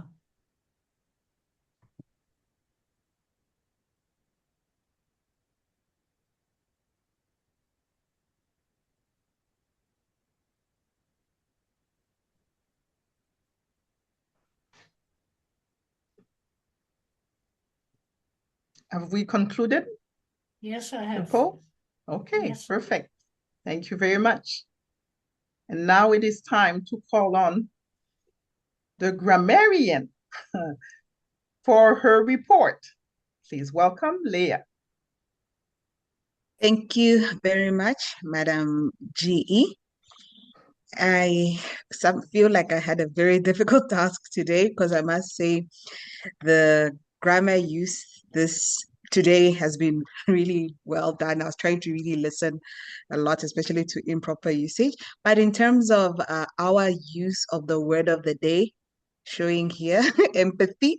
I must say it has been used really, really well. Over 10 times we use the word empathy. So a big hand of applause. I don't know if the word was easy, but great incorporation in people's sentences today. Well done. So in terms of improper usage, I think I managed to find one that I was listening to. Life itself is a humor, because the word humor is unaccountable when referring to something funny. So the correct version would probably be life itself is humor, but the best version would probably be life itself has a sense of humor. And then in terms of good usage that I picked up today, we had quite a couple of metaphors, idioms that were used, quotes, good use of words. So the ones that I picked up, so there was sail through temptation, which is actually a metaphor. Let me just look at my notes again. So yeah, so that one basically means it's a metaphor, which means to move past or overcome temptation smoothly, confidently, or without giving in. And then also another metaphor that was used was stepping into the person I want to become. So this one is not a common metaphor, but it can be referred to as a metaphor because it does emphasize it does emphasize the good use of language. Oh my gosh, my time is almost up. And then a good idiom that also I came across, drop the ball. And then another good use of the word, illuminate instead of using the word light. So if you have a speech where maybe you're going to be referring to a certain word multiple times, it's good to find other uses of the word. So the use of the word illuminate is a good way of changing your word usage as when you are speaking. Thank you, and back to you, Madam GE. Thank you very much, Leah, for your report. And now here is my evaluation of the meeting. I know that preparing a meeting is hard work. And I also know that our Toastmaster of the day, along with the role players, they have put their heart in it. And this is very apropos for the theme of this meeting, because how can you not put heart when you are talking about emotional intelligence? So I thought the connection was high. I like that everyone who came for their role, they came to play and deliver, and that was felt throughout the meeting. The speeches were also congruent to the theme of this meeting. So from even before this meeting started, everything connected in order for us to give you this meeting today. That was well done. And I want everyone who has taken place in making sure that this meeting comes to life, that you give yourself an applause, because it is important for you to do that. This is the time for you to celebrate the role that you've played in this meeting. Here are a couple of recommendations, or I should not say recommendation. This is something to really pay attention to.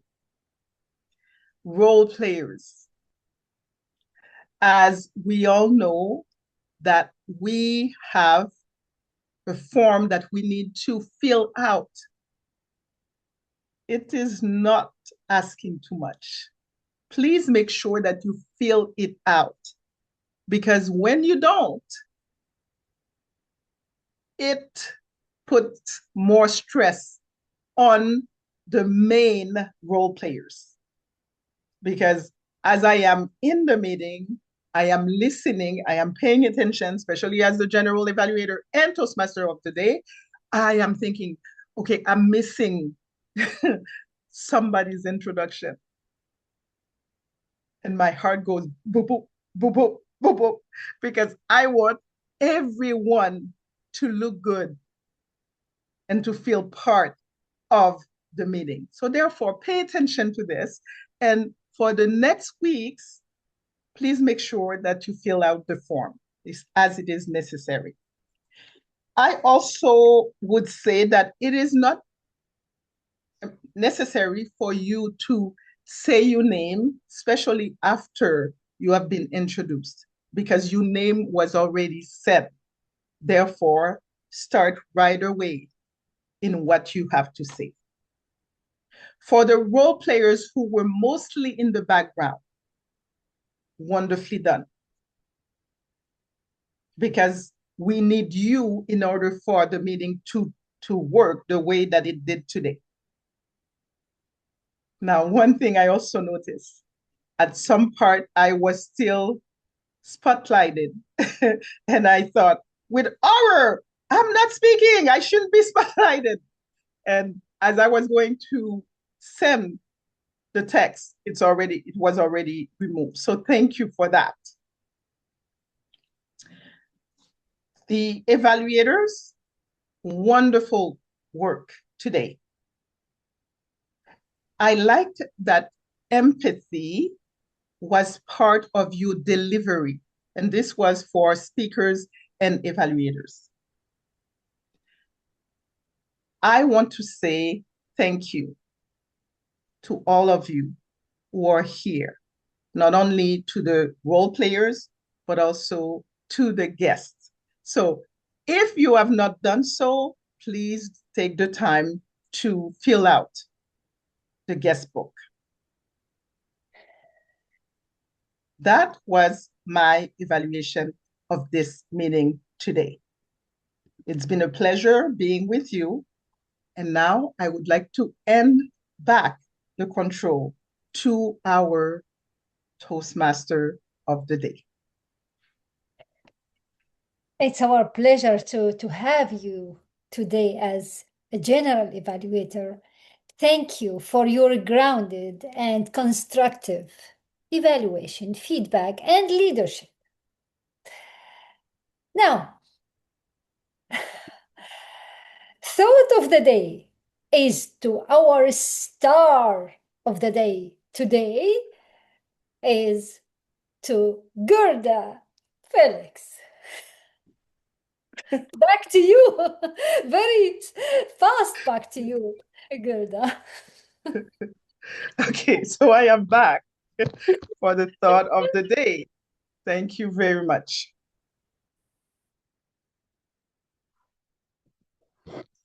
Emotional intelligence. That was the theme of our meeting. We've heard many things, all good components of emotional intelligence. Emotional intelligence is the quiet strength that turns self-awareness into wisdom, empathy into connection, and reaction into intentional action. Emotional intelligence is the power to rise above impulse and focus on intention, the courage to look inward with honesty, to understand not just what we feel, but why we feel what we feel. It is also the strength to respond with grace, the humility to listen deeply, and the wisdom to consider our fellow humans. What does that look like in everyday life? Emotional intelligence. It is the discipline for us to manage ourselves. Because as we learn to do that, we are able to connect with each other gracefully. Leading with emotional intelligence is to be a leader that others love to be around because they know that this person will take care of them, will take care of their heart. Emotional intelligence is a tool that we need in this world. When a leader learns to use emotional intelligence, he or she is able to influence with purpose. He or she is also able to impact with compassion. And he or she will also be a leader who leaves a legacy that lasts. In summary, when I think of emotional intelligence, I think of it this way. This is the opportunity that each and every one of us has to create the extra in the seemingly ordinary. Emotional intelligence. This is what connects all of us. Back to you, Toastmaster of the Day. Thank you. Thank you so much, Ghada. Now, we are now very glad to be with the guests. I'll invite our club president, Holmes, for the guest interaction section. Holmes.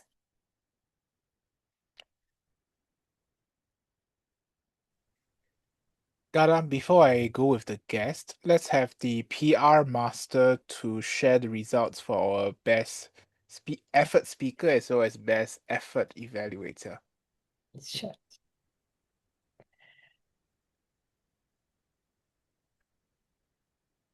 Our best effort speaker goes to Amber Katrina Pate. Congratulations, Amber.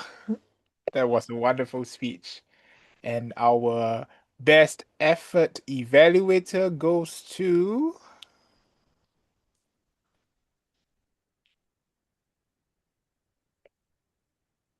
Yuseli. Are you able to show the slide? It's coming up. Nelly Jane Galido. Congratulations, Nelly Jane.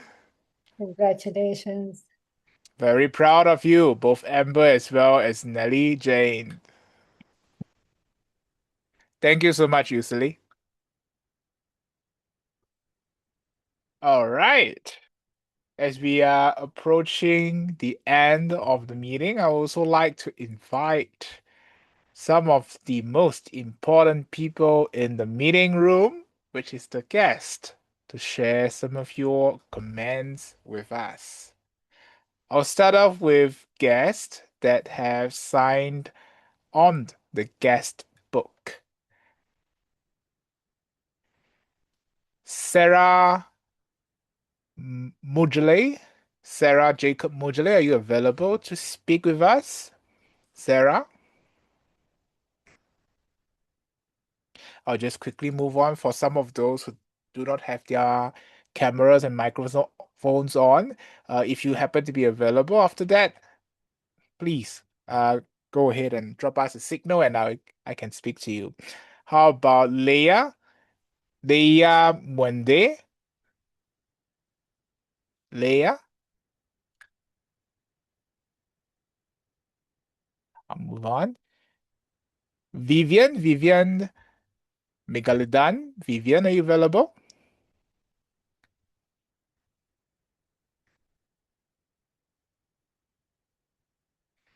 Sherry Kirocho.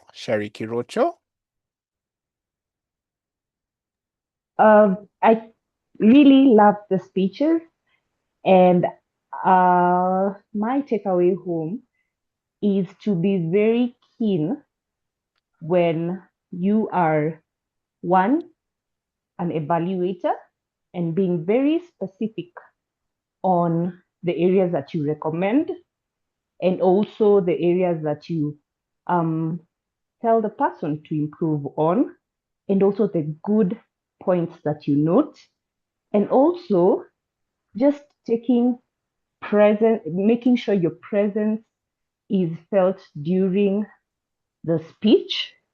I felt as if most of the people who were speaking really connected with me as the audience.